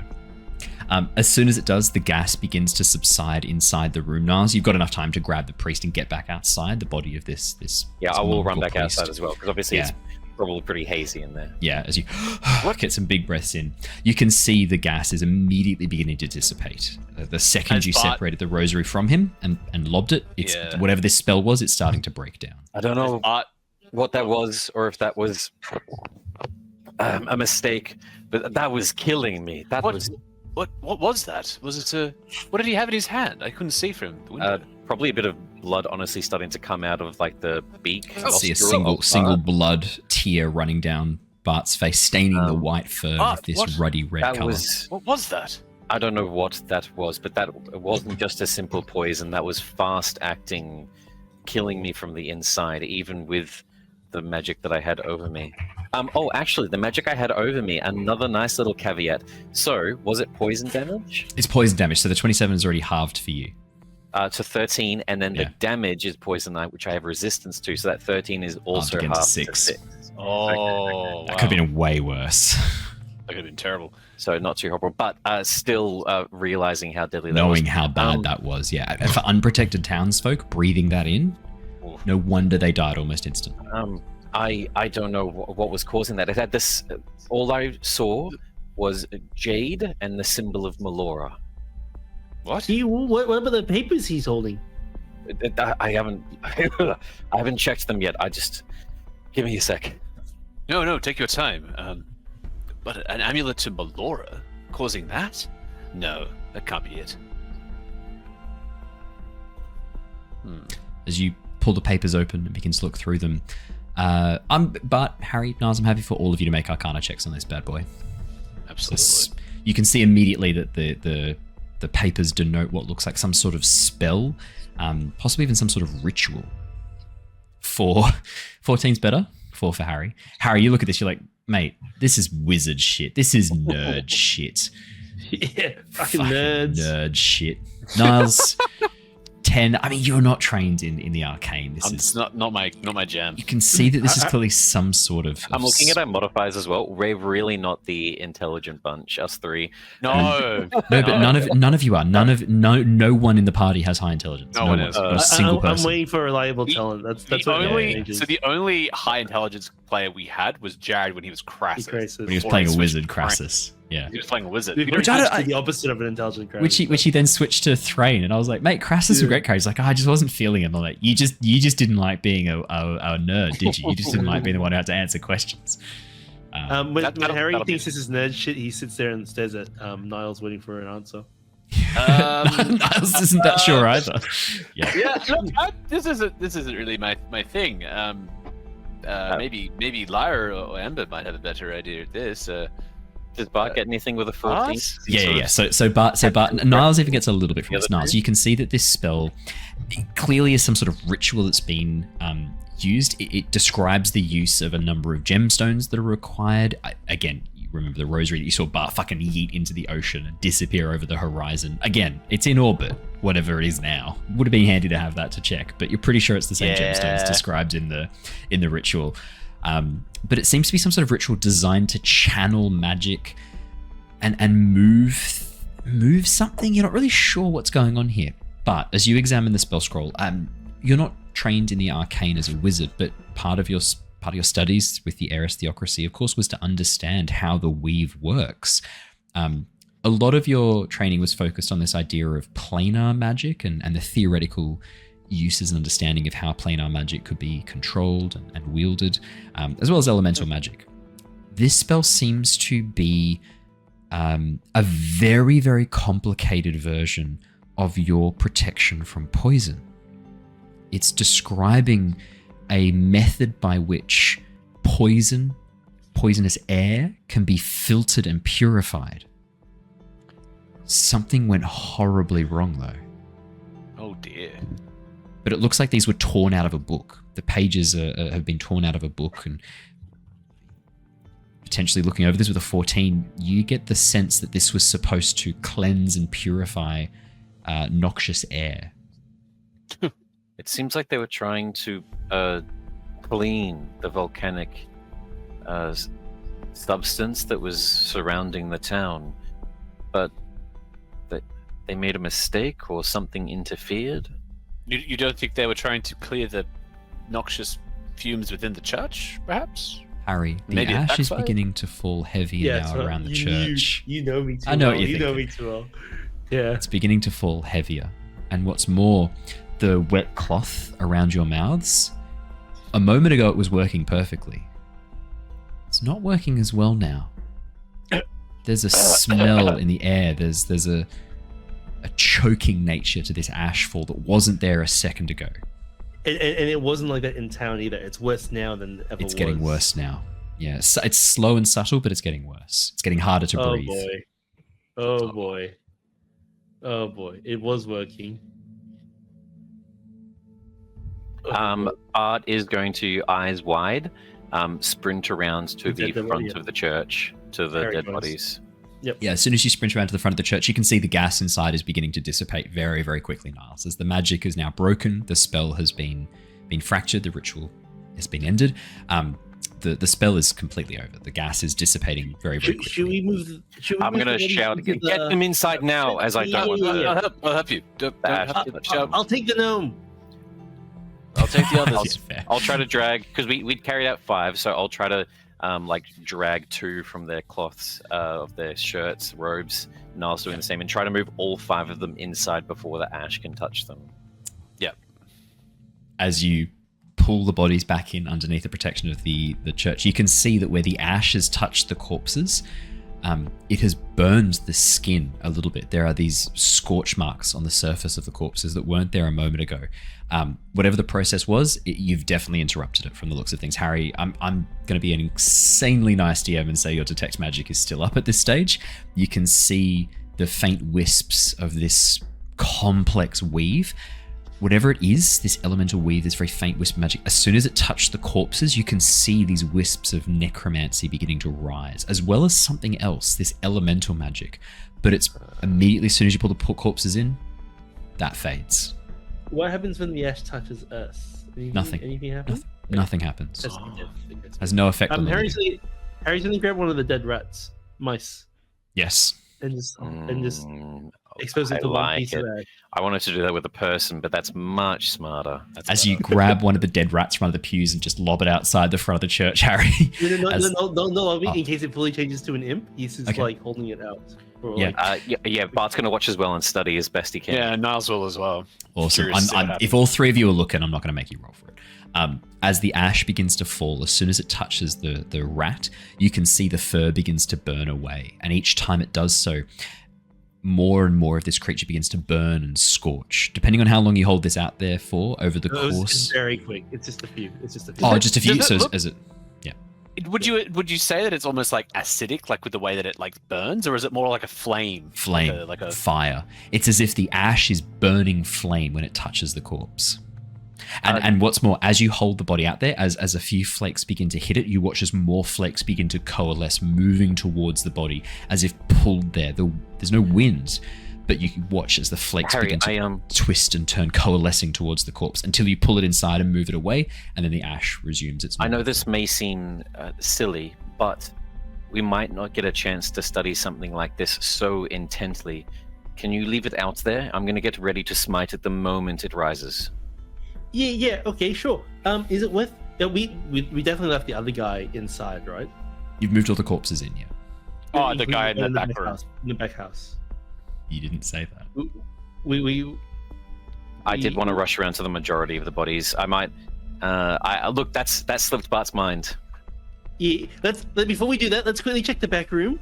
Because there might be notes and stuff there as well, and I think we did leave that body outside. Oh, so let's you're right. just go do that now. Let's go through the church. Good idea. We can clear the other rooms while we're moving through. That's a good idea. As you rush towards the back, how long would that have been? I mean, Can you roll me a D100 check, please? Dave, D100, please. Okay. Let's see. 46. As you get to the back door and throw the door open, you can see that the body is burning away. The arm that was outstretched is completely burned away now. There's a pile of ash. It's become ash? Okay. It's burned away to ash. And as you see the body kind of like saying the extremities beginning to burn away, the back and the chest beginning to burn, you quickly reach out, grab the corpse and pull it underneath. As soon as you do, the necromantic magic, Harry, that you're observing takes a lot longer to fade, but it does fade. And doesn't look like it was complete. Whatever this process was, wasn't finished. Yeah. Harry explains what he saw with the magic eye that they couldn't see. And he'd like to quickly rummage through the room to see if there's any clues on what's going on, any research notes. Yeah. Anything or like a diary, maybe even. From, yeah, exactly. Yeah. And I'm not going to make you roll for this. You guys have got time to look through. As you go through the house, Harry, go through this very small apartment. There's a few books up on top of the bookshelf. They look to be mostly fiction. Whoever this person was, this priest was, it looked like he was very into reading fiction, particularly heroic tales. One that looks like it's been opened recently with torn pages on the inside. I was going to get to that, don't worry. Books of heroic fiction, powerful wizards, mighty adventurers, heroes from stories and songs.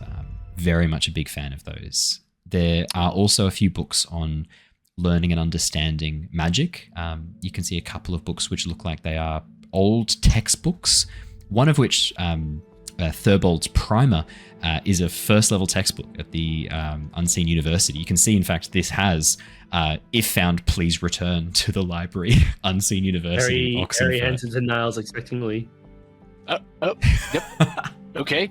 We'll drop that back off at Oxenford when we're there. You can add borrowed library book, Unseen University, and if you like, to your inventory.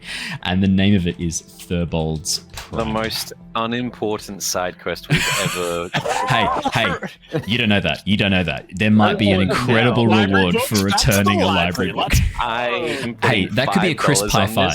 That could be a crisp high five as a thank you. You don't know. It could be an incredible reward. Firbolg's Primer. It's in the chat. Firbolg's Primer. Okay. Firbolg's Primer. Yeah.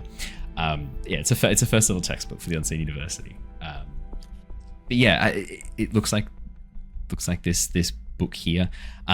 He hasn't torn the page out of that. And as you're looking around, Harry, trying to find a book that could have been torn from, you notice on the bed at the very back, as if it's been chucked there, half hidden underneath one of the blankets, is a larger notebook style. Much more like a handwritten notebook. And as you lift it up and pull it open, you can see pages towards the back have been torn out. And as you look, the handwriting is very similar to the spell that you saw before. And as you glance over it, this appears to be some sort of nerd book, maybe a wizard's spell book or something. You don't know. It's nerdy shit, and you're not interested in that. There's like detailed notes and diagrams. I mean, they're close to pictures. But his eyes literally just zone out while he's looking at the page. Mate, this is hard. And you're only at the cover, and this is hard to read. Harry's like, I don't know if this one's important, puts it down, keeps looking. Yeah. No. That's we take that one. We'll take that one with us. What's the title of that one? There's no title. It's not a book. This is a notebook that someone has written in and written notes in. This looks like a wizard's spellbook. It's a wizard's spellbook. If any of you were wizards, I could go through a list of spells you find that you could transcribe into your spellbook. Fine, I'll be a wizard then. You don't have to. I'll take a level. I'll take a level. Look, not only useful for a future backup character, but story-wise, right now this is handy. So I will ask. Niles, we need to take some time. It's thick. Can you There's pop a that in number your of bag spells holding for transcribed now? in here. Oh yes. I just literally. We might learn some more about whatever they were trying to do. Maybe it can be replicated, but properly. Maybe protect the people of the Shattered Isles from this if it is going to continue. Yeah, see, this is why I gave the others a bag of holding, not to pilfer, but just in case there's evidence we need. What should I add to my inventory for that one? Just Type in wizard's spellbook. wizard's spellbook. Oh, could you put what's the name of the town here? Heatmeave. Heatmeave. Rather appropriately named, given it's in the shadow of the volcano. Yeah. Okay. Well, look. With that being said, Bart, We might recruit a wizard to the party. Who knows? That would be nice. Bart is going to at this back door now, the same place that we had sort of dragged the body out, about maybe like a foot out the doorway. Toss the body of the rat. As you hurl the body of the rat out. No, about a foot away, so it's within. As you place the body of the rat on the back steps. Given it's a very small volume, a very, very like the surface area to volume ratio is pretty high on this one. It's only about 60 seconds, about a minute, as the ash begins to swirl, and it happens faster and faster and faster as more ash begins to form and coalesce around the rat. Before too long, the rat is completely burned away to nothing. Just a pile of ash remains. And then you watch as a small clawed foot pulls itself free, as the burned body of the rat reconstitutes itself as an ash rat zombie. As it pulls itself free and begins letting out these little squeaks. Bart is not going to risk anything. So this was something that was overlooked a little bit with the session, but the reason Bart was dealing no damage not only was the lack of the divine favor damage, but divine smite adds on an extra d8 for undead creatures. It's 2d8, but 3d8 if it's undead. I do get one free use of that. I'm like drawing at straws here with my resources, but I just don't want this thing up, are you?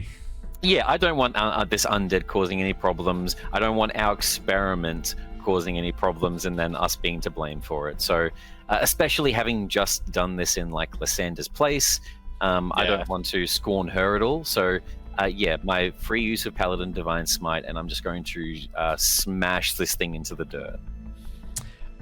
Roll me to hit and roll me for damage. Let's see what happens. If you miss this, I'm going to laugh really fucking loudly. Come on, natural one. Natural one. I want this rat to haunt you. Oh, 7! Oh, no! Uh-oh. That's not enough! One sec. I'm going to go with my second attack. I get 2 attacks per turn. Are we technically flanking it, giving him a +2 to hit? No, unless you're outside, then Not no. outside. If you're Was it outside, 12 yes. We were 12 does planning hit. to observe it together. Okay, the first one it like leaps out of the way, and then the second one, oh fuck no! And I'll turn back and So it goes to smash around the lobby. scuttle between your legs. You're like, nope. Roll me some damage, but there's no way you don't kill this thing. Well, let's see. I said that, but there's no way you don't hit it. But apparently Bing, that's not bang, true. Boom, bum, bing, bang. I believe. 30 plus my modifier of 2. Oh. 30. you don't even bother like turning the blade to its sharp side. You just use the pommel and just immediately dash it into ash. You watch as it immediately explodes into nothingness, broken away.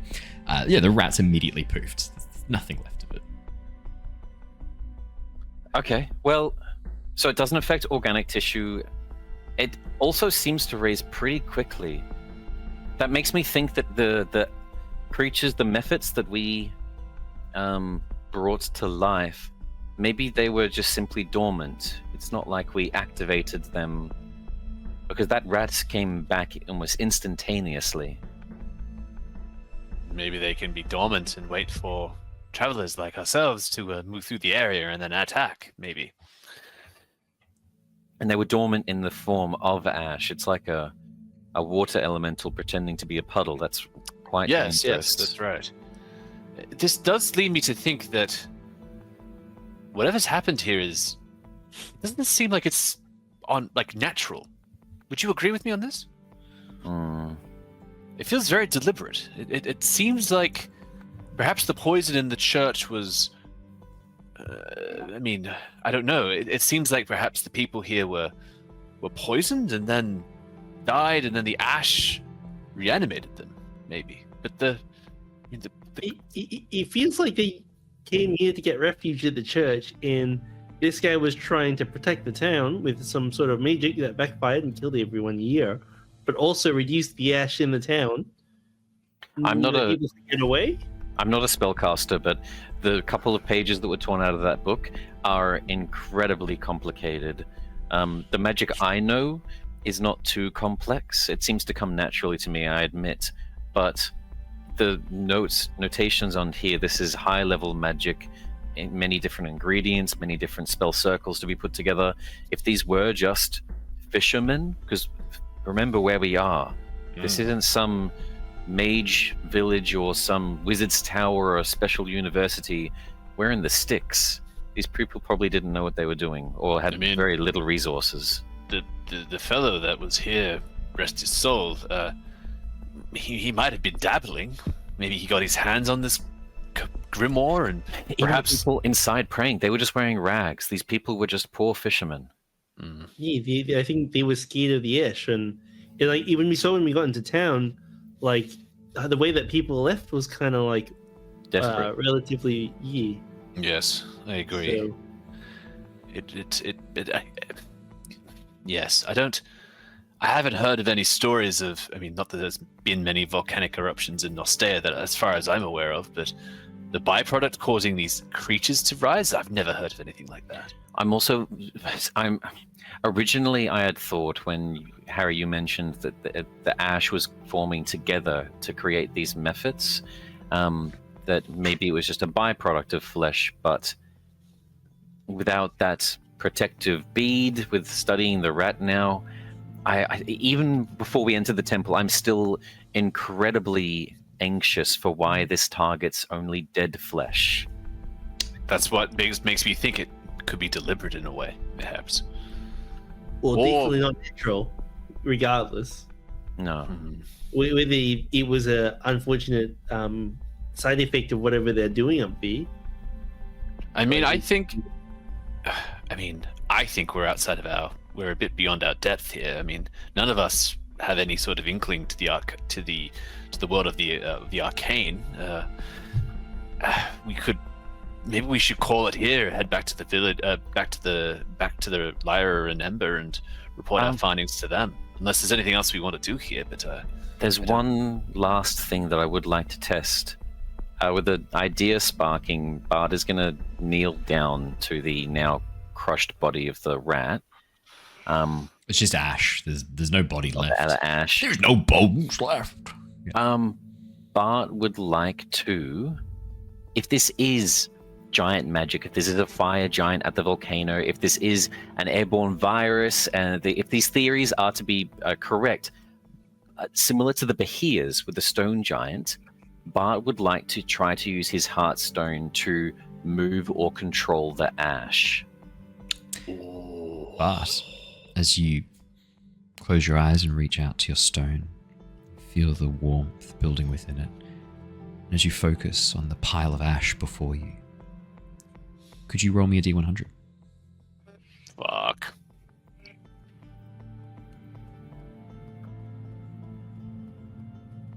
Holy fucking 5. shit. What is with these Heartstones?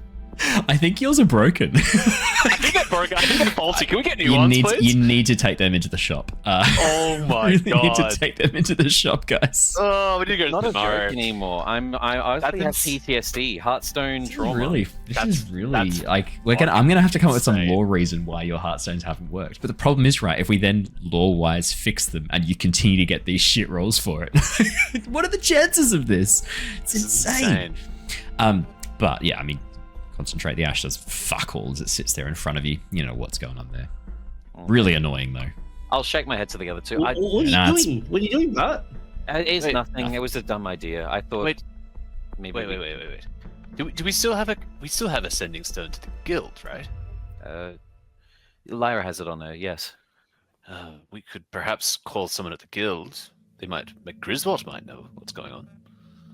Not worth. Yeah, one more reason to regroup. We report to them what we've been trying to regularly. If Lyra does a report tomorrow, I think we've already done the one for today. Yes. But yeah, we could definitely see if they know anything. Could be worthwhile. It's at this point, Bart, your sending stone activates and you hear Lyra's voice. I was looking for an opportunity to do this, and this is a perfect time, I think, after you've tried the rat. The sending stone activates. You hear Lyra's voice calling out to you. Meeting orcs at docks. Air getting hard to breathe. Come quick. We need to get to Volcano. Yeah, about that. Yeah, okay. Did you say we need to get to the volcano? Yeah, The air is getting hard to breathe. How are we going to manage? I don't know. But there's not really anything we can really report back. Maybe just tell her we're on our way. Sounds good. We reply back to Lyra. We're on our way. Well, most of you do. Harry's going to have to sprint. Oh, Harry's pretty fast. He's got With what Harry transaction said, Bart would like to... can you two help me for a second? Close the door that was swinging in the back. Yeah. Place his bed, his desk against it. And then as we're leaving through the front door, close that and...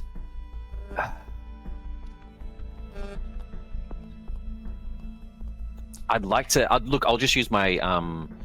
my weapon. Is there like a lock that I can try to just smash, or a door handle? Like, how do the front doors open and close? Yeah, Are you trying to like lock it? Yeah, break it from being opened. Yeah, Like, maybe because, just I like mean, yeah. lodge something Just- behind the door. The Well, doors because we're leaving swing. through the front door, so obviously if we're closing it, we need to somehow lock it from the outside. The doors swing inwards, and there is a very large circular handle on each side that opens the door. that's- Just smash it off, leaving yeah. it unable to be opened. Yeah, that's easy. 100%. Super easy to do. Perfect. With that, you guys make your way back down towards the docks.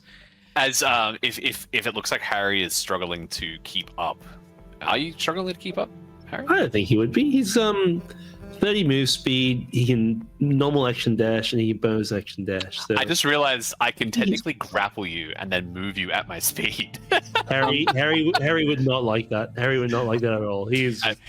Come here, little rabbit. I'll There's pick you up. strong racial memory there going, nope, nope, nope, nope, nope, nope, nope, nope, nope. I'll just be... Why do you look so uncomfortable? As they're running, I've got the protection from good and evil, so I'm not too stressed. Just as a fail-safe, I don't want people to get curious like us. I'm just going to use my claw and just claw that into the dirt in front of the front door, and then sure. chase after the other two and head to the ship. Perfect. As you begin to make your way through the town back towards the docks, could I please get one final Constitution saving throw from each of you? I would also like to be like watching out for any ash methods. 100%. The both of you have a... Holy shit! Wow. Whoa. Two natural ones with my advantage. 2 natural ones. Total of 13 though. Oh. But it is still a natural one. Natural one. Harry and Niles, you both get a con save, plus con save, and you both get a +4 to this from the protection. Let's go! 15. Yeah, Very both nice. of you have a +4. 11. I will correct Give me Owen. nice. I That's think 20. Nice. the VTT isn't working properly at the moment. Oh. It's added them together. It's a 7 and a 7, and I think it's rounded down because Ah. I've got a +6. So you rolled a 1 and 6. You rolled a 1 and 6. So your advantage would be 12. Not what my the dice on D&D Beyond showed So me it was a 1 when- and a 1. Oh, when I look at it on here, it shows it as a 1 and a 6. Yeah. Oh no, you're Because right. you- No, it's just shown. Yeah, you're right. No, it's just, and it's just shown. So it's shown 2d20, and then it's just shown the one that succeeded. In this case, 1 + 6. Why is it added Oh, another so it's 6 though? 1 + 6 + 6, so it's adding the modifier So- twice. Yeah, that's weird. That's okay. I'm not sure. Either way, I only Double got a natural 7. 1. It's only a 7. Yeah. But your protection from poison is really coming in clutch to save you here. The air is getting harder and harder to breathe. Whatever that spell was that the priest had cast, this man had cast up in the church, it was clearly working. but it was concentrating all of that poison gas around him, which was not so great. The air becomes cloying and choking to breathe. Harry and Niles. Niles with a natural 20, taking up to a total of 26. Harry with an 11, taking up to a total of 15. You're both doing okay. Niles, you're completely fine. You're flying really high above the layer of this gas, moving quickly, breathing very carefully through your wet handkerchief. Harry, down low, you're finding a little bit harder to breathe, but you're okay. You're managing to keep yourself from breathing in too much of this gas as you realize very quickly the danger, using your hands. Actually, you just use your goggles of minute seeing to protect your eyes from the gas as well. As you just like lock in the goggles, you're completely fine. Your eyes aren't stinging. But as you go to take off, you realize you're still wearing your heavy armor, which means you're stuck on the ground running along unless you want to take 10 minutes to take all your armor off, which is why you've... Jog after Harry. Which is why you're having a bad time with this. As you jog on behind Harry, here we go. We've got a little reason. We've got a justification. As you jog on behind Harry having to slow down a few times to let you catch up, you can't help but breathe in heavily as you're carrying his arm and trying to run, and it very quickly begins to overwhelm you. You're going to take 4 points of poison damage, which is then halved down to 2 because of your poison resistance, so it's really nothing. And while you've got protection from poison, I believe you can't be afflicted with the poison condition, can you? Let me double check. I'm pretty sure you can't. From memory. You have advantage on saving throws to end or avoid the poisoned condition. So I can still get it, but if I get to make a saving throw on the end of my turn, I continuously have advantage to. In that case, then. I'm like, yeah, it will. After like a couple seconds, it's gone. Yeah, clear it out. But this gas that's beginning to form, yeah. It was being magically removed from the air by this priest, but now with that spell ended, it is in full force. Whatever is being exhumed from this volcano, this toxic ash, it is accompanied by noxious clouds of gas and smoke. Strong smells of sulfur in the air as well. Stinging and clawing the eyes. You feel the mucus inside your nose begin to gum up and begin to be like almost this burning sensation. Your eyes stinging and burning. But as you squint against it, trying to see Harry becomes this very faint blur, ducking and weaving in front of you. You have to constantly rub your eyes to see clearly, but it is painful and uncomfortable. And by the time you get down to the docks to meet up with Lyra and Ember, you are not having a good time. And that is where we're going to wrap up for tonight. We'll see what Lyra and Ember were up to last session. You can see the raft is docked at the edge of one of the piers. Looks like Setu, Rilia, and Mac are all there. Mac, with a large hood over his head, handkerchief around his mouth, is gesturing for you all to run towards the raft as the ashfall begins to increase. Question. As you turn back towards the village, does it look like that haze, that mist, is It's it like beginning to encompassing rise. the whole of the village? It's nowhere near as intense as you saw inside the church, but there is this faint sort of yellowish green haze. Oh, Yeah. wow. Also, for the apocalyptic feel, as we arrive to the water, Bart would like to... There's a sudden realization of, like, are we going to experience this the entire way to the volcano? Yeah. Is this a terrain effect, or is it seeming to be stronger over the city? As you look around, Bart, this is everything underneath the cloud of the volcano. Fuck me. The good news is, when you saw before, you could see the wind was pushing this cloud in one direction, more one direction than the other. So if you take the raft out to sea and then tack around, you can get out from underneath this cloud and get to the volcano. It's still going to be so tough when we get to the volcano. Volcanoes are bad news. Volcanoes are bad news. There is a type of gas that forms around volcanic calderas, especially around calderas that have recently erupted, that can kill you within a few seconds. You can breathe in. I forget the name of it, but I saw it in Dr. Stone. Hey! Yeah. Sulfuric gas, isn't it? Can kill you instantly. And like it's so heavy and so dense, collects along the ground, like even the act of bending down, you can just die instantly. Sulfur dioxide and hydrogen sulfide. Yeah. There you go. Basically what you were saying, yeah. Yeah, pretty bad. Yep. Pretty bad. Oh, okay. Don't breathe that. Also, breathe it, thank you guys. so much for joining us, everybody. I hope you had a wonderful time. In the words of our immortal patron, the man from Blentech, don't breathe this. Don't breathe that. We will see you all next week for more Return of the Giants fun. For those of you watching on Twitch, let me get a raid loaded up. Tonight we will go and raid let's see who is online, who we like to follow. Doesn't look When like that any of Dark them. Souls music started playing, as you find someone to raid, I thought we were about to go around to the back door, My bad. and the priest was going to raise as some like mega cinder zombie. My bad. My bad. Because you're like, conjuring magic's coming. Something big is back there. We haven't seen the priest yet. Yeah, that's what I was thinking. The priest is totally going to be summoned as some giant cinder zombie devil shit. I'm happy to subvert expectations on this one then. Let's go and raid. A Cinder Baragast would be nuts. So I don't want to give anything away, but there is a fire version of that which already exists in the Big B's Glory of the Giants. And I mean, I have read Big B's Glory of the Giants, and it has served as the inspiration for a large chunk of this campaign. Crazy, I know. I would never have guessed that. It's They did a weird great that this job. They made fits one in. for every single giant race, didn't they? So nice. I didn't want to do it for every single giant, but we're going to do it for some of them. Awesome sauce. Let's go raid Vakita. It looks like they're doing their Blossom Guild campaign, so we'll go and join in with that. Let me get that raid started.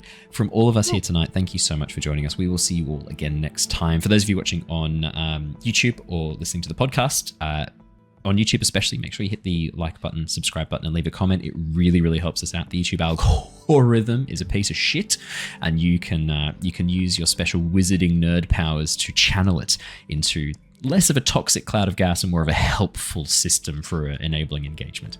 But until then, we will see you all. Have a lovely time. Stay safe, stay well, and see you guys next time. Goodbye, everybody. Bye. Bye. Night. Mwah.